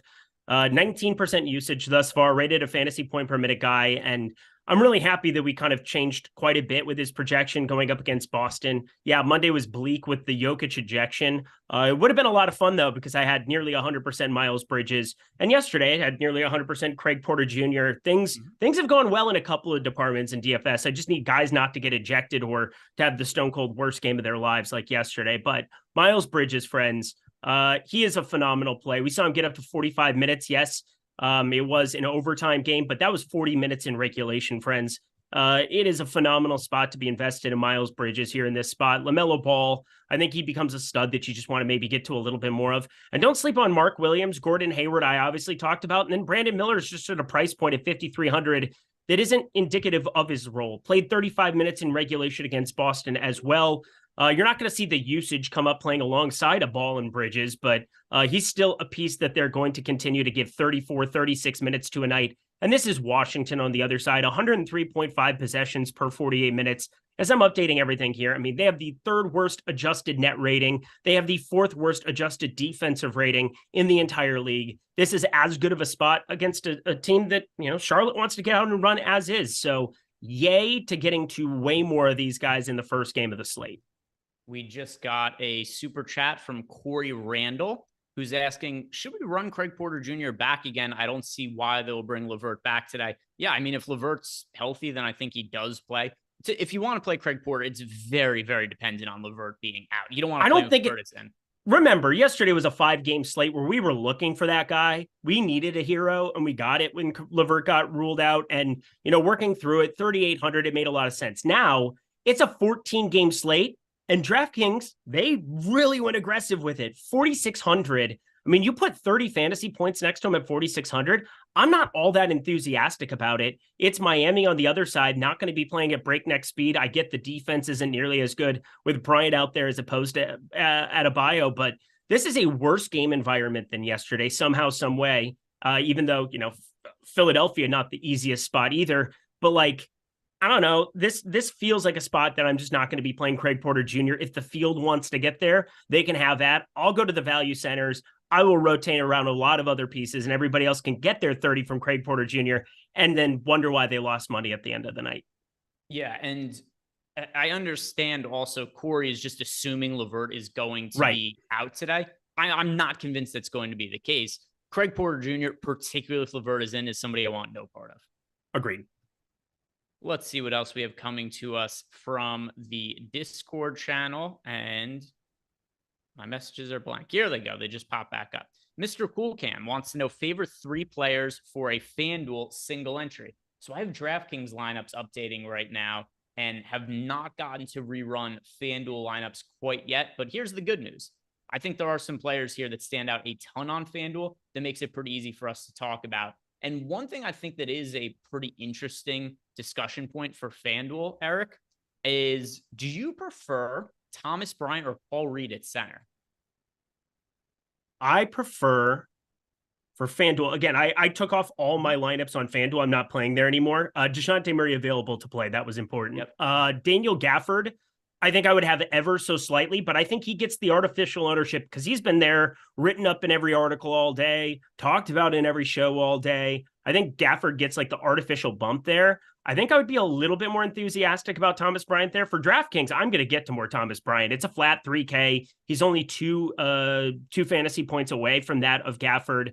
I'm probably going to have to get to a little bit of Orlando Robinson. I'm just making sure he's not with the Sioux Falls Skyforce right now because I wanted to double check that, see if he was actually, getting any kind of minutes there. But, my hometown of Sioux Falls is where the G League Miami team is. So let's see. He played 2 minutes on the 20th. All right. So Orlando Robinson is there. That's an important thing to double check. Again, you always want to check your work with that kind of stuff. But yeah, Thomas Bryant's probably going to be the guy I get to the most on DraftKings. On FanDuel, I'd probably still go with Gafford. Interesting. It depends. I mean, it's one of those things where there's only the one center, whereas on DraftKings you can play a lot of both, and you're not really in a huge problem there. It's so much more salary to pay though. Oh, okay. Yeah. Then I would be going Thomas Bryant there as I'm looking at it. I didn't even look at his price on FanDuel. The only thing I did when Bam Adebayo got ruled out was hit the red X on every single FanDuel lineup that I had. Yeah. I would like to see Keegan Murray is going to be out tonight. Is he? Yeah. He was just ruled out. Okay. We'll talk about that in a second. So we don't have the starting lineup yet for the Sixers. And man, it's tough. I really don't know whether I prefer Thomas Bryant or Paul Reed. I know earlier when we first heard Bam Adebayo was out, my initial reaction was, hey, you're just playing Thomas Bryant as your cash center on FanDuel. But I want to see that starting lineup for the 76ers. But I know the question Mr. Coolcam asked was the 3 must plays, because I was kind of thinking all right, do I want to say Paul Reed or Thomas Bryant as a must play? And just the more I think about it, I'm really split on who I prefer on FanDuel. I don't know that there's any other centers that I'd want to get very much exposure to, with those two both being such good options, points per dollar. But I think outside of them, I don't know I could really make a strong case for any of them. 4,000 and 4,500, the two best values that we have there. But if we're getting past that, other guys that I think you should be playing in FanDuel single entry, James Harden is still only $7,400 on FanDuel. That is an incorrect price. He's somebody you want to be getting to there. Miles Bridges also is somebody who makes a ton of sense over on FanDuel, especially now that PJ Washington is out. And then same with LaMelo Ball. LaMelo Ball is 9,900. He's sub 10K on FanDuel. So those are the three I'll give you as must plays: Bridges, LaMelo Ball, James Harden. Is there anybody else that you would like to add to that? No, you did a great job of breaking that down. Again, it's a 14-game slate. Some of these plays look really, really, really good. And bringing up a sub 10K LaMelo Ball was the only thing I was going to add to it.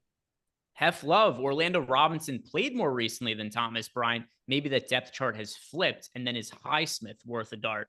I don't really know how this has become the case. I guess maybe it's just because I've been like the de facto Miami Heat hater over the last year. People always want to play Haywood Highsmith. I never play that piece of garbage. He stinks. He never scores any fantasy points.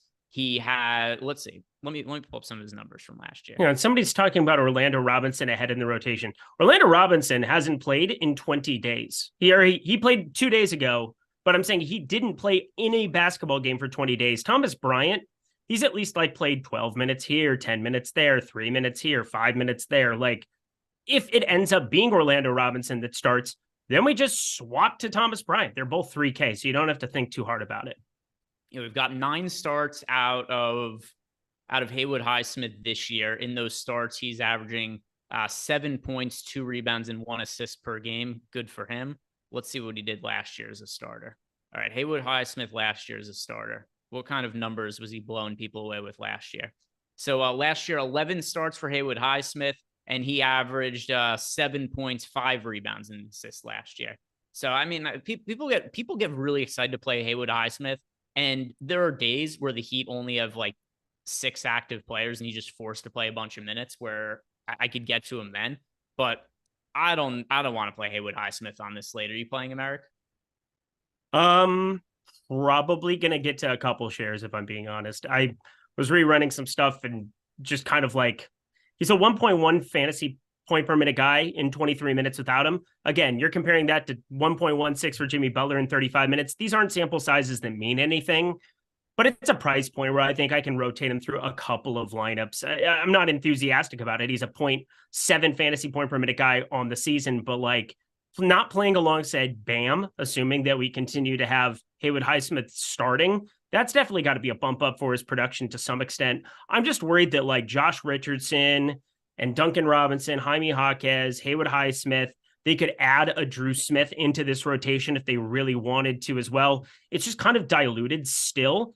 It's mainly just the production is up for grabs. Adebayo, Hero, Love, those are 3 really good fantasy point per minute guys. In fact, all of them 1.14 this season or better. So it has more to do with like, I have to give a bump up to a couple of guys, but as I'm working through it, it's going to be a ton of Thomas Bryant. It's going to be a lot of Jimmy Butler, and then it's going to be some random dart throws on other guys. All right, let's go ahead and see what else we have as far as super chats go here. We've got James Magruder asking us for our favorite cheap values on DK, and then also favorite spend up options. So favorite cheap values on DK, it kind of has to be Paul Reed and Thomas Bryant right now, does it not, Eric? Yes, 100%. Is there anybody else that you would add to the mix as being like that level of value play tonight? No, there's nobody that's remotely close to that level of a value play. I think point per dollar, you probably have Miles Bridges, Paul Reed. I mean, those guys are right in that category, but like Thomas Bryant and Daniel Gafford are so far and away the number 1 and number 2 plays on this slate. Orlando Robinson, I think you could just say, hey, maybe these shares do get split 24-24, or, maybe it goes 26-22 to Orlando Robinson. I probably don't even think I don't think you have to avoid playing them both together, but I'm probably going to have some type of rule in place here. I'm going to build out here and then carry over to the Sims tool. And I'm probably going to have something where I don't have Bryant and Robinson in the same lineup purely because like 26 from both of them probably isn't doing it for you. Like I want to make sure I get to the guy who gets the lion's share of the minutes. Yeah, and we did have a question in Discord as well, where Sniffs had asked us if we're okay with Robinson and Bryant in the same lineup.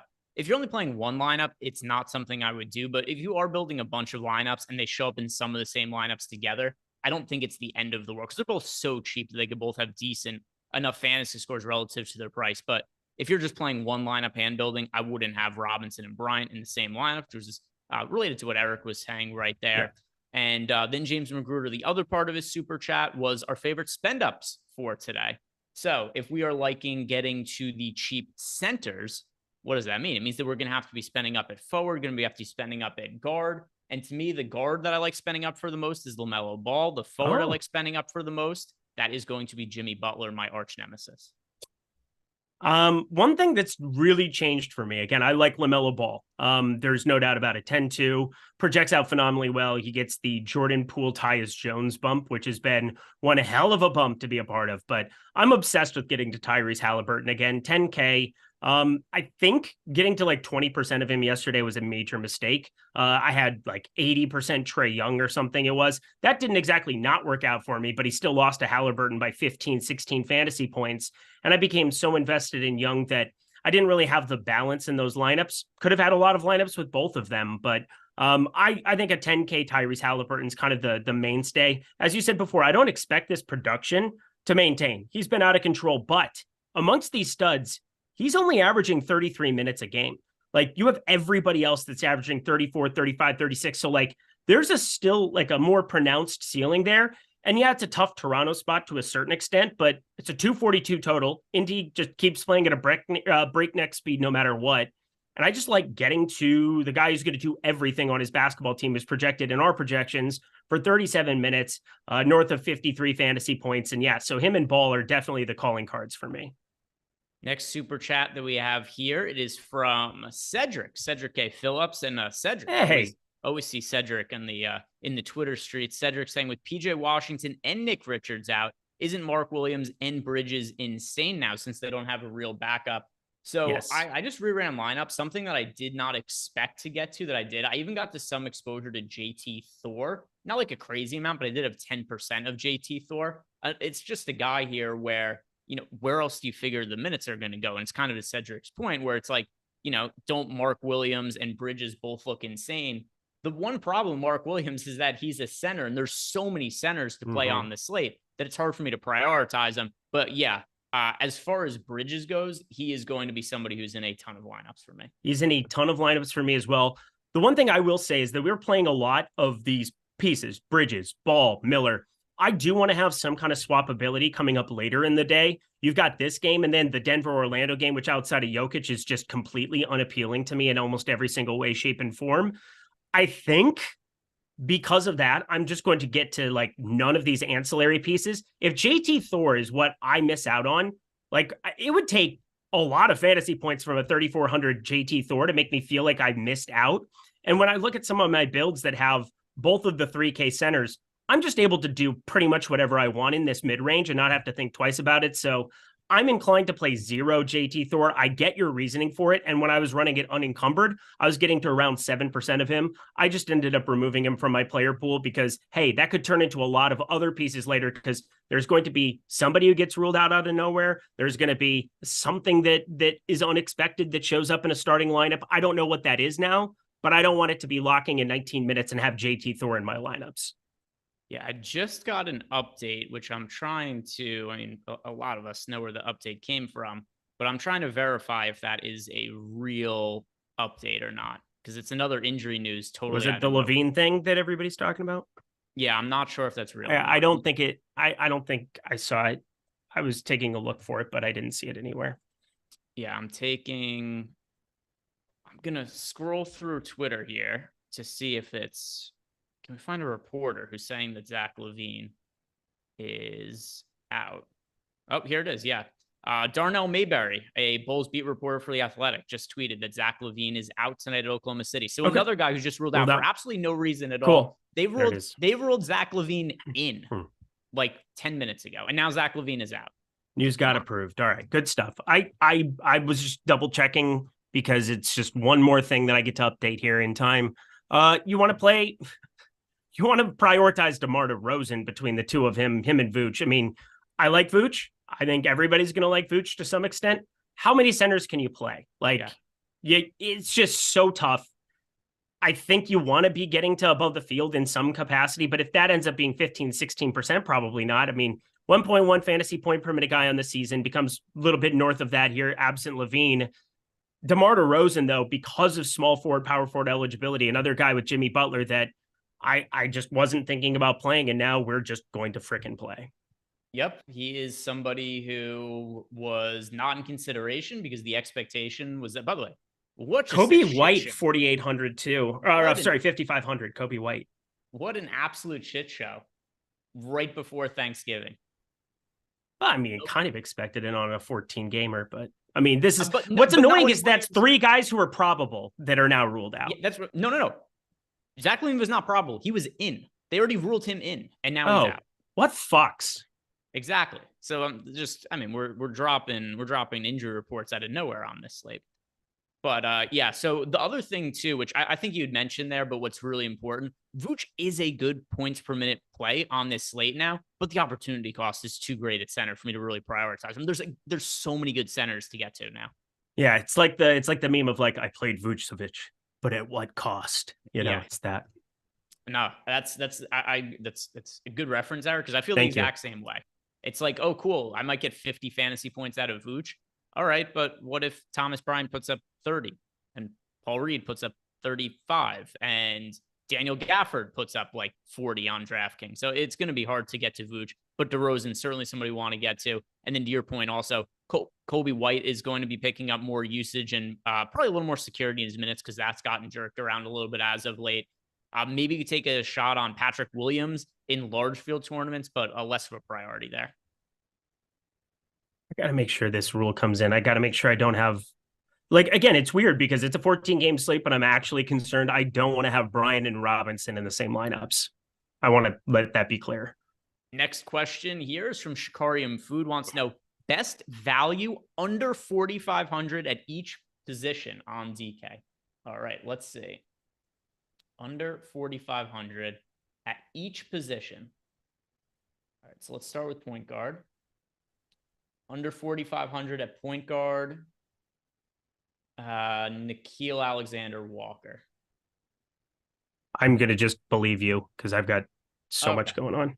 Yeah. All right. I'll take care of this. Eric had a big mishap with his lineups yesterday. Oh my God. That was so dumb. 30 minutes. Yeah. So but nothing like 100%. Dennis Schroeder, if you had told me he'd win for like 24 points and he somehow wasn't a good play, I would have been beside myself. But that's what happens when you have the Indy Atlanta game go for 494,836 points. And then you have an overtime game with Mega Chalk in the Cleveland spot. Good job, Eric. Great effort.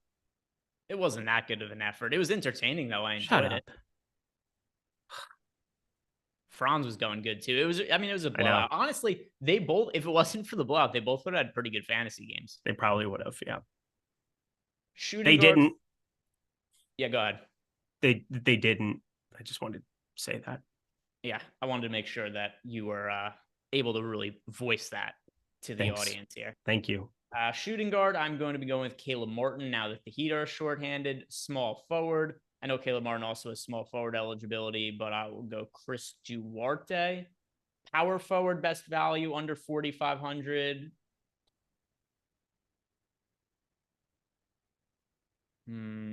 I guess I'll go with JT Thor, although not exactly dying to play him. And then center best play under 4,500. That is going to be Thomas Bryant. Also, best points per dollar play on the entire slate is Thomas Bryant. So that's going to be the answer there. Thank you for the super chat, Shikarium Food. And anybody else who wants to support the channel, just simply like the video, subscribe to the YouTube channel, and shout out to Salvo G, who gifted out 5 YouTube memberships. So appreciate the support from Salvo there. Riley Cooper, 14, wants to know if we have any love for Jalen Johnson on Atlanta today. I always have love for Jalen Johnson. Not today. Not today. Yesterday, yes. Today, no. I have 2.5%. Not today. Next question that we have here is from Anthony Peters, Craig Porter again. Probably not for me. If LeVert is ruled out, we could consider him. But if LeVert is in, I have no interest at all in Porter. Agreed. Players that we're still waiting for on the injury report tonight. Let me go ahead and make sure that I haven't missed anything. Dude, if Joker goes for like 80 tonight, that's just trolling us. Like, that can't happen, right? What if he gets ejected today? It would be so glorious to have it happen today. Of course, it's the day I have 100% of him, but, it's beside the point. So still players that we're looking for on the injury report. And Eric and I are going to be sticking around for 30 minutes post-lock. Also, we'll build some lineups in the Sims. We'll look for bets over an OddShopper because there's also an OddShopper Black Friday deal where if you guys sign up at OddShopper using the promo code Black Friday, all capital letters, you do get 50% off of your OddShopper subscription. And we've got some exciting announcements for OddShopper coming up that Eric and I'll be talking about more in the post-lock show. We'll be posting some bets over there in the near future. Oh, yeah. But yeah, sign up at OddShopper and you get 50% off when you use that link below and the promo code Black Friday, all capital letters. So we're looking for bets in the post-lock show. But also as far as more super chats here. Oh, and the injury reports. I wanted to read off the rest of those. So LeBron is questionable, waiting on him. We've got Scoot Henderson questionable. He's not going to be massively impactful for this slate. Karis LeVert still officially questionable to play. And then as for now, no real key players on the injury report, but apparently guys who are like probable or already ruled in are just getting ruled out left and right today. So still reason to stick around and figure out what ends up happening.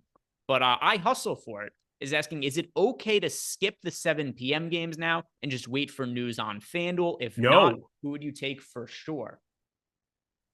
Miles Bridges. Yeah, there's too many good. LaMelo Ball sub 10K on FanDuel. There's so many good plays. Yeah, there's I hustle for it. There's dudes you want to play. You want to play Bridges. You want to play LaMelo Ball. That you don't have to play anything from the Denver Orlando game or from Washington, but I mean, you definitely want exposure to the Hornets. Bridges, Ball, Brandon Miller, Gordon Hayward, all guys that I'm getting to at a pretty good clip on FanDuel. End of the question. That was good stuff. Let's see what else we have here in the Discord channel. Dude, Discord's being weird as hell for me today. Yeah, there's something going on with Discord at the moment. I'm not sure why it is the way that why are you the way that you are? I want to also let it be known that I used to have a ton of Pascal Siakam. I don't know where it all went, but it is gone right now. Jimmy Butler? I don't know. Yeah, I mean, I feel as though this is one of those days where you just want to like actually change the lineup's positioning to like power forward on all of those guys. Like you don't want to be using a center spot on any of them. Like, are your notifications just not showing up on Discord? Yeah, they're being really, really wonky. Same thing here. Yep. I normally have the same people DM me right around this time, and nobody's sending me anything. So, yeah. So, like, I'll get stuff will show up my notifications like a few at a time, and then it just gets jammed, and I can't see anything for a few minutes. But we do have some questions here that I'm going to answer. First from Kenny Wayne, thoughts on James Harden on DK? I really like him on FanDuel. I don't get to him as much on DraftKings. Is James Harden somebody making into many of your lineups, Eric? No. All right. Next question. C Love wants to know, do we like NAW or Chris Duarte? Both of them to some extent, but overall, a little like bit Duarte more. a lot more. Oh, you like him a lot more? Yeah, by about 5 fantasy points. I've got Nickeil Alexander-Walker in for 20. I've got Duarte just short of 25. I mean, here's the thing, though. Duarte's 3,700. Yeah, I can play him in some lineups with some of those 3K guys, but I don't really need to be landing in that spot. We've got a lot of mid-range value. We've got some studs that are projected for 55 in Halliburton, 57 for Ball. Like, you don't have to be going to the outer ranges to try to make Chris Duarte work. Plus, we saw his ceiling game 2 games ago. We saw 33 minutes. He played awesome. But a lot of that was buoyed by steals and rebounds and things that aren't going to be sustainable, even if he plays 32 minutes again. He played 33 minutes in that game. That was his high point by a long ways. Played 26 minutes in a blowout, played 26 minutes opening night there. But otherwise, it's just been, that was like the absolute upper range. Dean Wade ruled out. That's not ideal. Karis LeVert is in, though. So that's great. So that neutralizes. That's way, like, now we don't have to think about Cleveland really that much anymore. Yeah, and so for all the people who are talking about wanting to go back to Craig Porter tonight, I know he was great yesterday. It's hard to find the minutes for him with LeVert in. He's been priced up, and there's so much value on the slate. I do not advise going back to Craig Porter today, even if he helped us win some money yesterday. We've got next question here from Trouble35. He wants to know, how likely is it that we actually need Bryant/Robinson given all the other center value and the large size slate? I mean, can you pull up the boom bust tool, Jordan? We could look at the optimal rates of each of them, and that's a pretty good way to say how much are they actually going to be needed. That'll be the best measure we could have.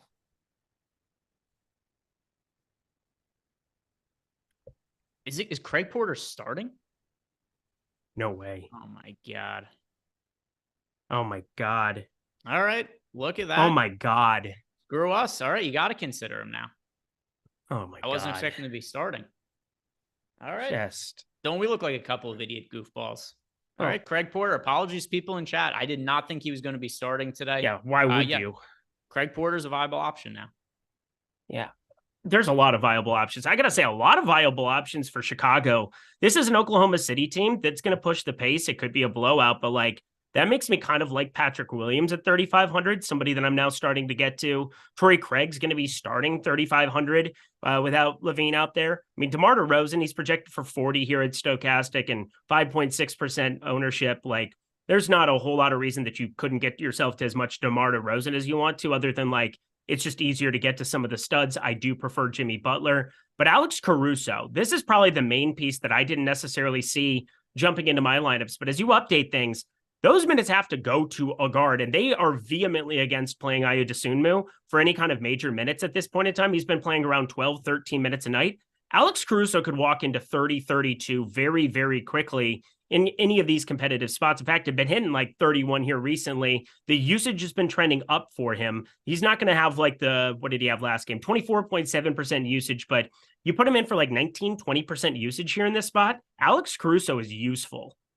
And by the way, a follow-up, I agree with you, by the way, Eric, but one also follow up with the Caris LeVert news. We just found out Caris LeVert is going to have a minutes restriction today. So that's why he got Porter starting. And that's also something that like, hey, Porter, I had been saying over the course of the last 45 minutes that if LeVert is in, you don't want to play Craig Porter. And I cannot feel more differently than that now. Yeah, I'm going to play him. I'm not sure exactly how much. We've got 36 minutes to get our final edits in for that news, but I'm just going to get my lineups in as they are now and just let it rip. All right, let's see what else we have coming into us here via the super chats. And we have James Magruder saying, who is the best 5,700 or under guard who is not Brandon Miller? 5,700 or under at guard can't be Brandon Miller. Okay, let's look at it.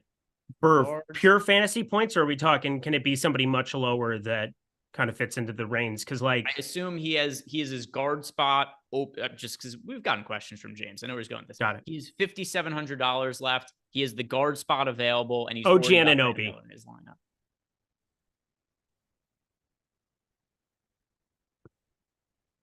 And let's see.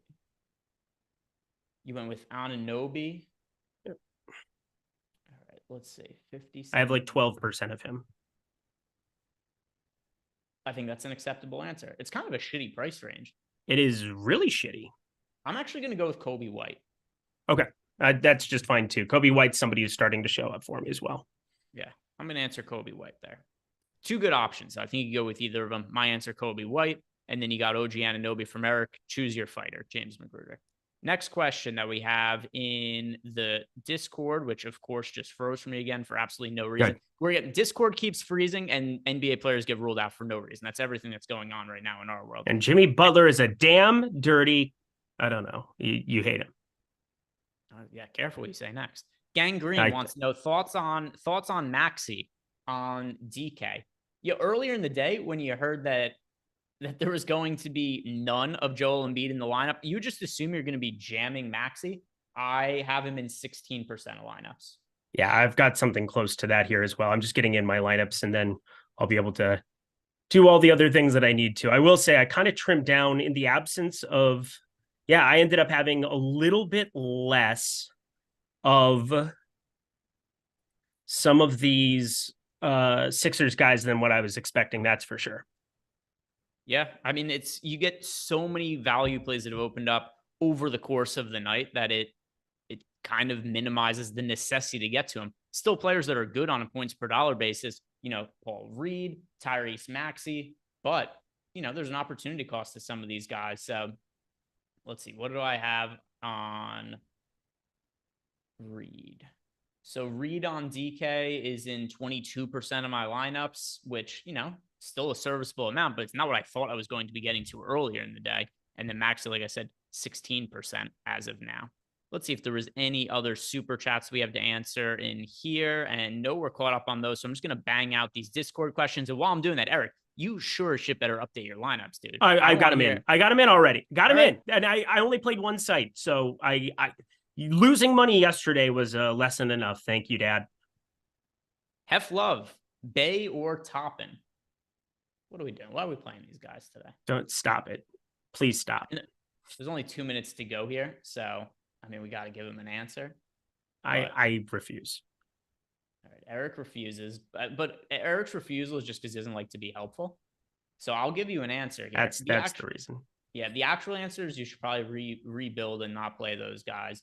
But if it has to be one or the other, it really shouldn't be either of these guys. That's why I'm saying no. You just if it has to be one of them, Obi Toppin, but really neither of them have love. And then Einsteinium wants to know if we are playing McGowan's tonight. I am not playing McGowan's tonight. Stop it. No, this is a 14-game slate. Everybody just talking about the guys that we talked about yesterday on a 5-gamer to try to make value a thing.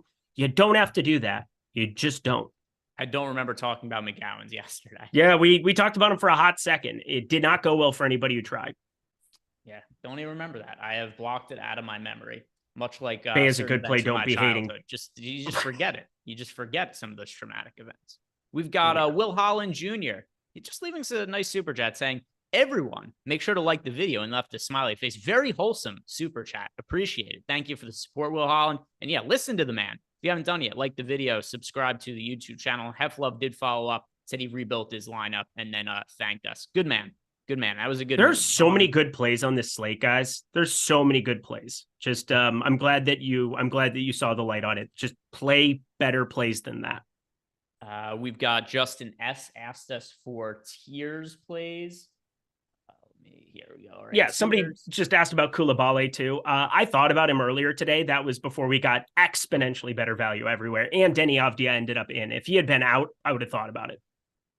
All right. Let's see if anything's changed over the time that we've been on the show as far as tiers goes. And it probably has. Tier 1, Nikola Jokic. Tier 2, LaMelo Ball. Tier 3, that is still Tyrese Halliburton. Tier 4, still going to be going with SGA in Tier 4. Tier 5. Let me see. Was DeRozan one of these tiers? He is a much better play now. Yes. No. Was he in one of the? I don't think he's in. I don't know. Tiers, though. Not Eric's tiers that bring you superpowers and win you hundreds of thousands of dollars. No, I know. I got to bring that label. I forgot about that. I got to bring the label back on my water bottle. So DeRozan is not in any tier. So tier 6, Zion Williamson. And then tier 5, once again, we talked about this earlier. There's so many guys that are so close. Kyrie Irving, Scotty Barnes, Desmond Bane, Paul George, Anthony Edwards, Brandon Ingram, Lauri Markkanen. I don't have a real clear option there. So take your pick. The other ones that I gave out, though, I do feel pretty good about there. So we are in the post-lock portion of the show. That went very fast, Eric. We got a lot of just bogus news that we're not expecting coming in. How are you feeling about your lineups? Are you feeling good, bad, indifferent? I feel good. I'm the Sioux Falls douche, as somebody like to say in the chat. And, I'm going to just act accordingly. I love where I'm from. I'm very happy to be, a proponent of the Sioux Falls Sky Force, living the life, because I got to know. It's great stuff. Why the Sioux Falls douche? I don't know. That's what he kept saying over and over and over again. It was just like, okay, buddy, we get it. You have something wrong with you. It's fine. Yeah, I'm going to stand up for my friend Eric on this. I'm standing up for Eric on this. That's to accuse him of being from Sioux Falls is ridiculous. I'd never go and do that again. Yeah. Stop. Never.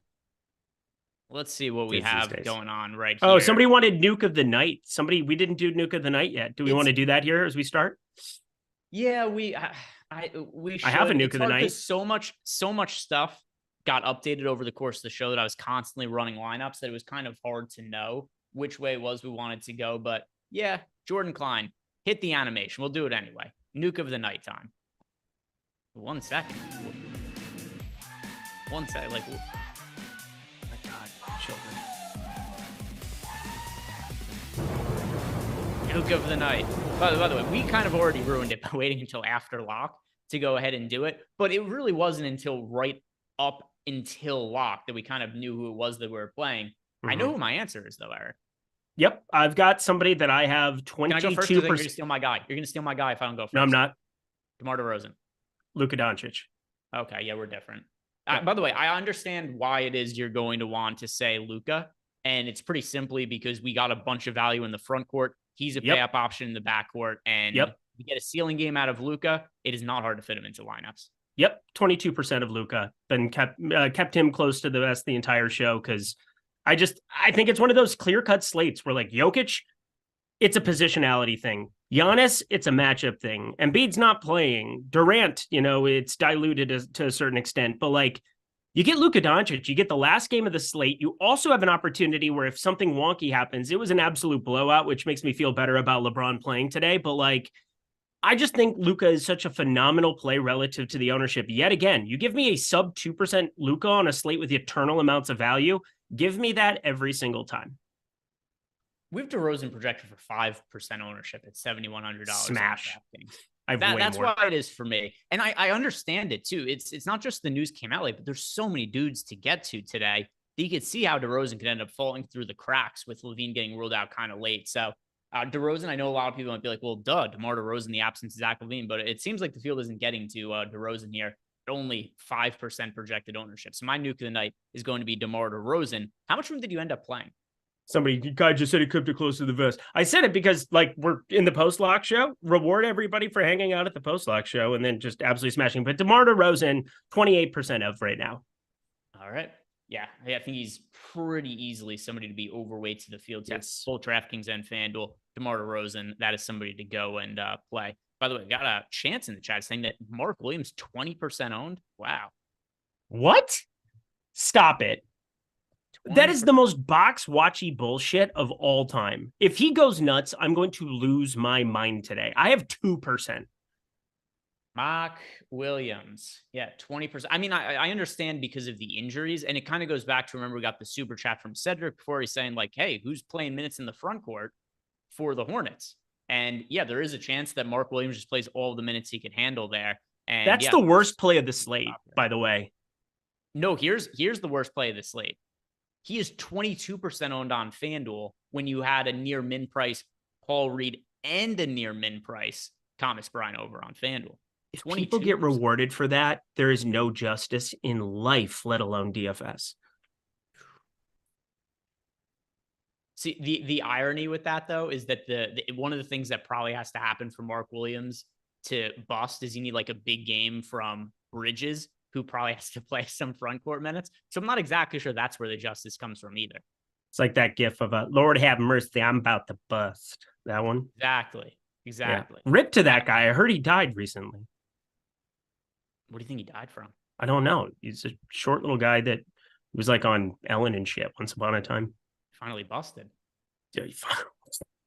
Oh my God. Killed him. He held it in for so long. Finally busted. He exploded. That is so funny, Greg. You've been funnier than normal the last 2 days, but also like right on the border. So watch it. Like right on the edge of like a little too far. Keep it going. Disagree. Okay. We've got we're still waiting on some of these starting lineups. Come on. Yeah, this is really annoying. I want the Bulls starting lineup very, very badly. I want to know if Patrick Williams. We've had such dumb shit happen this entire night that like I have no clue what to expect from the 76ers. My expectation is that Paul Reed starts. I know that's like a little weird because I said I don't know what to expect, and I said what my expectation is. But I was going back and forth with Lee about this before the show started. He was asking me what I'm expecting out of Mo Bamba today.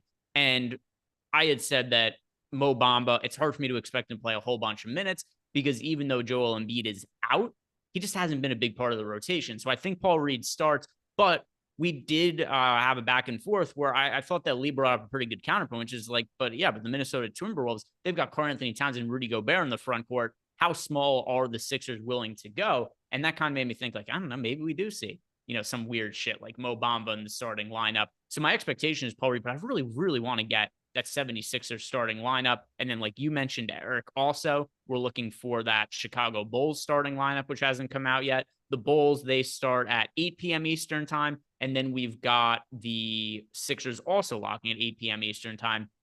Let's get some starting lineups. And then we'll go check out OddShopper and look for some bets that we like, tell people about the Black Friday deal. But what is your expectation for the Philadelphia 76ers starting five? I mean, let me just pull up. I was adjusting stuff. I don't even know. I mean, I assume Paul Reed is starting. If Paul Reed doesn't start, then we can reassess everything that needs to happen. But I assume it's going to end up being Maxey, Melton, Batum, Harris, and Reed. I am going, I think same as you, Maxey, Melton, Harris, Batum, Paul Reed. And then the other team we're going to be looking at is the Chicago Bulls, who I think are going to be starting Kobe White, Alex Caruso, DeMar DeRozan, Torrey Craig, and Nikola Vucevic. Same. Yeah, so we'll be on the lookout for a couple of those starting lineups here. And have any of the games tipped off yet? Nope. Start the damn games. They were doing like much better with tip-off times at the start of the year. And now they're like, nah, fuck it. We'll start whenever we feel like again. Yeah, it's kind of like Jordan Klein working. Yeah. By the way, Jordan has been on some sort of phone call or something for a while over there. Just catching strays over there. Also, looking extra swole, my dude.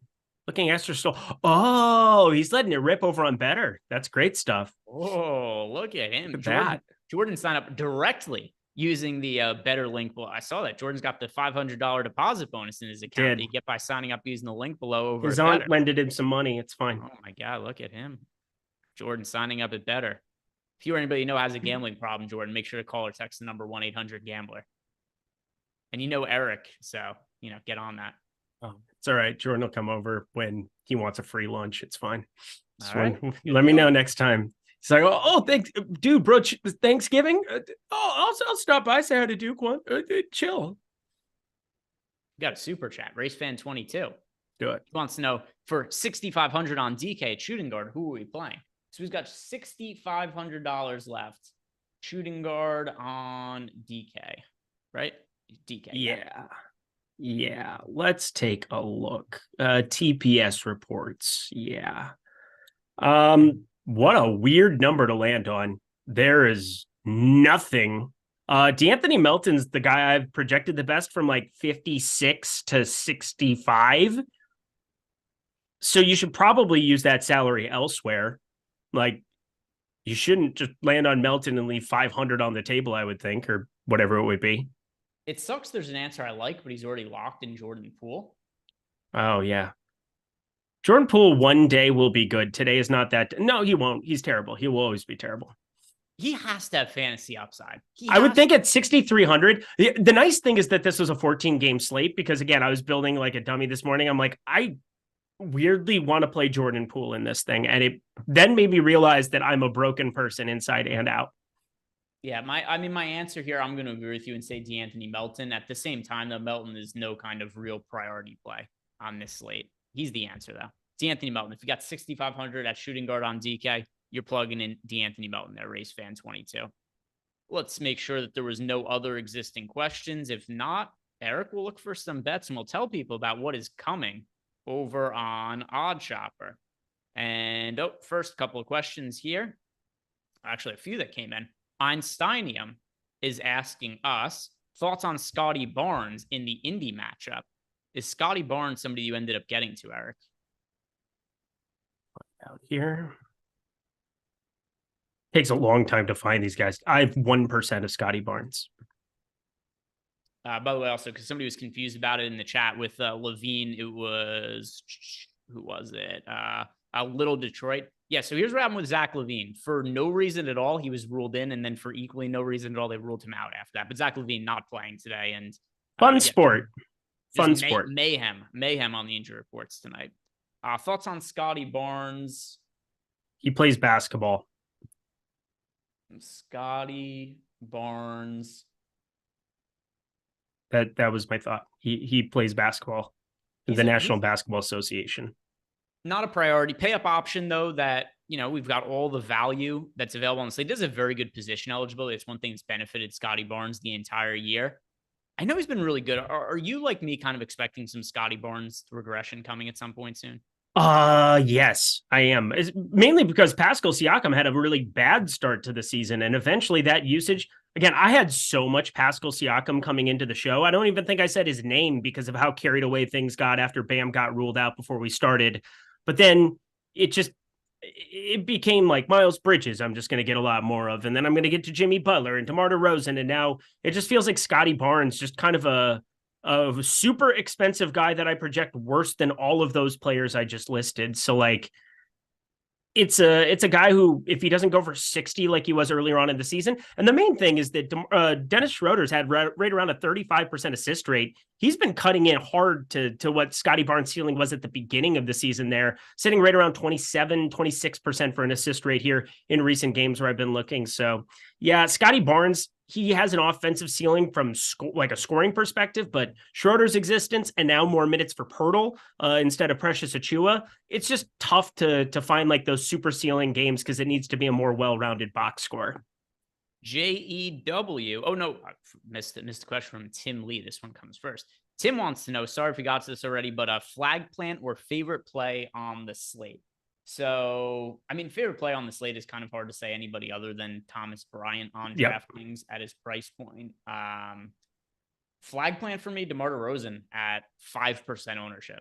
Love it. DeMar DeRozan, could not love it more. 7,100, the small forward, power forward eligibility. Those are all good things. I'm starting to talk myself into Alex Caruso being that guy. But I mean, Luka Doncic, again, 2-3%. It's hard to call him a flag plant, though, when I only have 20% of him, and I have so many more percents of other guys that are, exponentially more popular. So that'd be kind of a shame. I guess flag plant, it has different levels to it on a slate like this. Some people, I'm sure, are going to jam Chris Duarte. I'm not even sure how much I'm going to get. It depends on if he's starting or not.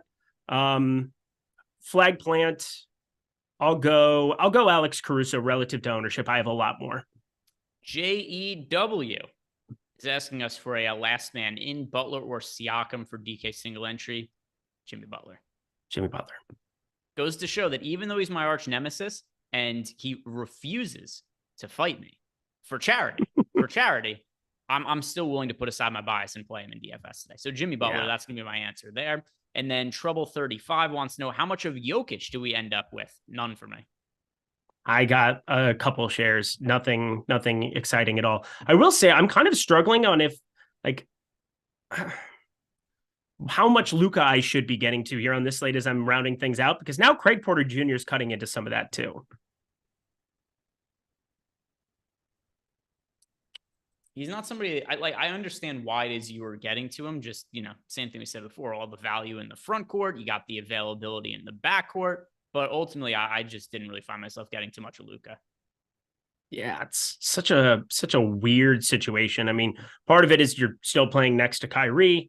It's one of those things that I've always done in NBA DFS. It's just paid off so many times for me where if you see an under-owned stud on slates where there's tons of value, you just find your way to the top end. And if you get that 10-15% outcome, there's just nobody who's going to compare to Luka at the guard spot. Even though we have Halliburton doing what he's been doing and Ball in a good game environment, and SGA is incredible, who I went from having tons of to almost none of, which is weird because he's 9,700. It just getting to Luka always makes sense in these kind of spots. Got a question about Santi Aldama in the Discord channel. Duke Forever 32 wants to know our thoughts on Santi Aldama. Fine as a last man in, but not a priority. Yeah. If you had, I'm trying to remember what Aldama's price point is. He went berserk last game, so I see what he's looking at. I don't play DFS that way. He is $6,100. $6,100. We do have Aldama project for 32 fantasy points. If you're in that price range, it's like, hey, I've got my forward spot open. I've got $6,100 remaining. Aldama is my answer then. But outside of that, he's not somebody I'm prioritizing. Like, this is not only a ceiling price point for Aldama. I would be very surprised if he's ever much more expensive than that this season, unless there's like massive injuries for the Memphis Grizzlies. The Rockets have been sneaky good on defense this year. Ime Udoka is like a magician as a head coach. Crazy what Ime Udoka has done. Oh my God. Is Miles Bridges serious right now? Is this seriously happening? Does he have negative 0.55 minutes into this game? He has, yes. Negative 0.1 now. Just traveled. Good stuff. He's going backwards. He is very, very popular too. Let's see. What else do we have here? We got some super chats that came in, and then we are going to get to some bets and talk a little bit more about what is upcoming for OddShopper. But Will Holland Jr., this is a 2v2 question. Jordan Klein, if you are still with us, can you do me a favor and pull up that player compare tool? We got a 2v2 to answer. We all agree Miles Bridges should go to jail. He should have gone to jail anyway, but now he should really go to jail. Some would argue the worst thing he's ever done is score negative fantasy. Stop it. Don't go there. Stop it. Argue. Let's see what we have from the player compare tool here. We've got Jordan Klein's got it pulled up on screen, as he does as the ace producer on staff. And Miles Bridges scored a bucket. All right. Now right. It's back to being the worst thing he's ever done, being an awful human being. Now it's the other thing again. Yeah. So Jordan, can you go Sokan and DeRozan on one side? And then on the other side, we're going Zion and Lowry.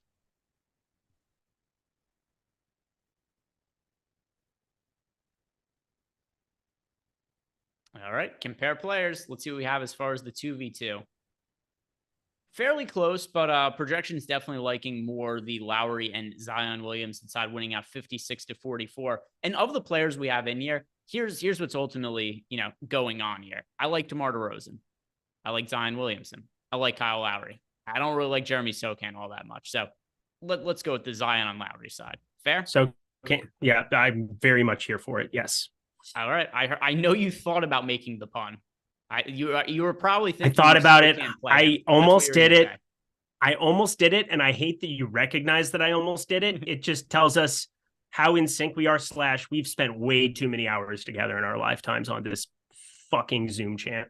And that is what you were going to say. Is it not? That's the pun you were going to make? 100% what I was. I hate myself for it. I apologize to my family. Please accept my forgiveness. Yeah, apology is not going to be accepted on that one. We All got right, another chill. super chat here from Christopher Maldonado, who wants to know best power forward on FanDuel, 4,500 and under. I'll let you do that. Let's see. Power forward, 4,500 and under. 4,500. I feel like that's a pretty shitty price point. Well, we did just find out that Obi Toppin is starting, so I guess that default makes him the answer. Obi Toppin was always going to be starting. He started yesterday, didn't he? No. Did he not start yesterday? Obi Toppin did not start yesterday. Oh, weird. Why did my brain think that he was starting? No, remember. Do I need to update something? They moved Field into the. That's right. They went Buddy, and that was the whole thing that we had. Yeah. And so, then had tons of Buddy, and Buddy was just a dude. And Neesmith is out today, so Toppin back in the starting lineup. All right, cool. What am I going to do for this? Yeah, Pacers starters are Halliburton, Hield, Bruce Brown, Obi Toppin, Miles Turner. And so Toppin was expected to start once Neesmith was ruled out, but still was worth. Yeah, in my brain, I always expected him to start, so it wasn't like anything that changed for me. All I know is that I really, really, really, really, really do not want to play Buddy Hield now. He's still starting, but like he's 5,200, and like there's so many other pieces coming up later in Chicago. I just would much rather play. Thomas Ryan super chats at a 4. Oh, wow. These guys building like similar lineups on FanDuel and DraftKings because Thomas Ryan wants to know 4,600 and under best option on DK at power forward. That's kind of weird. Did we get this Miami Heat starting lineup yet? The Miami Heat starting lineup. Yes, we just got it actually. And it is Thomas Bryant. So we're all good. Okay. Just wanted to double check. I'm doing a million things trying to update, and it just felt like something I should solidify with 9 minutes left rather than 2 minutes before that game locks. Yeah, so that is Lowry, Duncan Robinson, Jimmy Butler, Haywood Highsmith, Thomas Bryant. So nothing unexpected. Right. We're all good. All good on that front. As far as the next super chat that we have, it was asking us 4,600, right? 46. Highsmith's been starting forever for Poker Eric, who's been asking. And thank you so much for hanging out and giving us all your positive feedback. Poker Eric, Greg says Obi Toppin was bench. He's starting today. He came off the bench yesterday. Yeah, that's what he's saying. He doesn't. Yeah, it's whatever. All right. So power forward 4,600 and under. Who are we going with on DK? Power forward 46. Also kind of a shitty price range. Kyle Anderson, kind of by default also. Don't love him, but he's the one who makes most sense at 4,600. The guy that I like the most sub 4,600 is actually Patrick Williams, but he's like way cheaper there. So yeah, we're going to go with Kyle Anderson as the answer there for Thomas Ryan. And then Chris Williams. Sorry, been MIA. Work's been brutal. Great show, guys. Chris Williams, our Apple friend. What's happened to that? Do they got, I guess they probably got the Black Friday sales going on there or something. Yeah, he definitely probably needs a drink and or a smoke. And my guy, happy holidays. Let it begin. I apologize. We've got lots of players struggling from the Charlotte Hornets in the early going. Actually, a lot of chalk off to slow starts, Eric. We've got Daniel Gafford has 4 rebounds and no other stats. He does have a personal foul and a turnover. So slow start. Thanks, for pal. Thomas Bryant. Mark Williams, he is off to a slow start as well, but at least that was a piece of chalk that we did not like. But Mark Williams has just 1 rebound and a block in the first 6.5 minutes of the game. Brandon Miller has 2 points and nothing else going on. Bridges has 2 points and 1 turnover, nothing else. LaMelo, 6 points, 2 rebounds, a steal. Like that's an okay start there, but definitely some players leaving a little bit to be wanting in the first few minutes. Are we panicking? No. All right. That's no fun. I'm panicking. Freaking the fuck out, Eric. Not dealing with this well. Corey Bomber, super chat. What? No, I'm a twat. Sorry. Okay, agreed. Corey Bomber has left us a super chat. He wants to know Maxey and Derek White or Van Elite and Drew for DK. I was really going to like Drew Holiday. No, Drew. If Jason Tatum was ruled out. Drew. What? No, Drew. That's Drew. Where I'm at as well. Yeah, Maxey and Derek. I mean, I don't want Derek White either, though. Yeah, I want neither of these. But I have 0 Boston players in my lineups today. Forced for one in this 2v2. I'm going to say of these players, Maxey, Derek White, Fred VanVleet, and Drew Holiday. My favorite player is definitely Tyrese Maxey. So I'm going to go with Maxey and Derek White just because of that. Love it. All right. Were there any other questions that came in here? And then we can go and check out OddShopper, and we can look for some bets that we like today. And we have a question, more questions coming in here. Thank you guys, by the way, for all the engagements. I really do appreciate it. Appreciate you. 50 is DeRozan, Patrick Williams, and Caruso. Cool. Yeah, I have no issues with that. Modub T says you like Bryant versus Robinson. Yeah, I prefer Thomas Bryant to Orlando Robinson. And then Captain Akella is asking us Lowry or Porter Jr., and then Fred VanVleet or Jordan Clarkson. I prefer Craig Porter Jr., and I prefer Jordan Clarkson to Fred VanVleet. That is correct. Zion and Scotty or Booker and DeMar. That sounded like a Mormon law firm. That was a good joke, actually. Mormon law firm. It's definitely not a Jewish law firm. Zion and Scotty or Booker and DeMar. I'm gonna say Zion and Scotty for that. I'm gonna go the second one. All right. And then Trouble 35, any NAW left, or did you lose him with the other? Yeah, I have 0. He got lost in the other value pieces. Initial runs, you get into them. Then you get the 10 million piece of news that came out over the course. Yeah. Even I had some exposure to NAW and runs like 15, 20 minutes before the slate started, and even that ends up evaporating. Yeah, I will say Buddy Hield I still ended up getting to a little bit of, so just wanted to throw that out there. 12%. That's fine. All right, let's talk some OddShopper, Eric. We only got a few minutes left. We want to tell people about our Black Friday offers, which, we've talked about them over the course of the show, but just to remind people, if you want to sign up for our Sims package, you get 50% off when you use the link below and use the promo code Sims. If you want to sign up for OddShopper, you get 50% off when you sign up and you use the promo code Black Friday, and you can use the link below for that as well. And let's look at some of the bets as well as Eric. What can people expect? What's coming down the pipeline in the near future for OddShopper?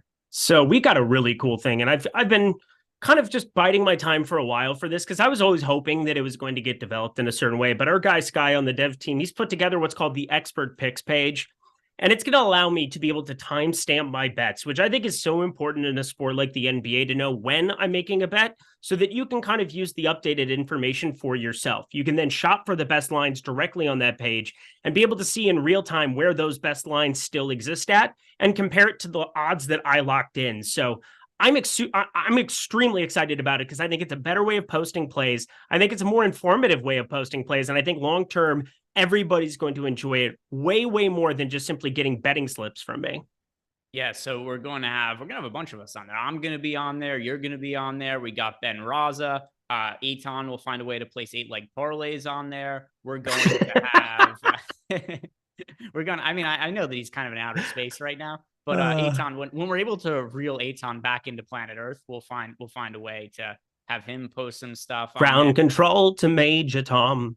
We're gonna have Lofty posting on there. We're going to have a whole crew, everybody that you guys watch videos from over on the OddShopper channel. We're all going to be involved in posting some of our favorite bets there, and get access to it right now when you sign up for the first time, 50% off. And then also, we've lowered the price. The price also is going to be a little bit lower now going forward because we really want to make something that's like a really community friendly deal over at OddShopper that's for everybody. So that's why we're going ahead and setting up this package as is. And then, of course, we still have all the EV betting that's going to be involved over there.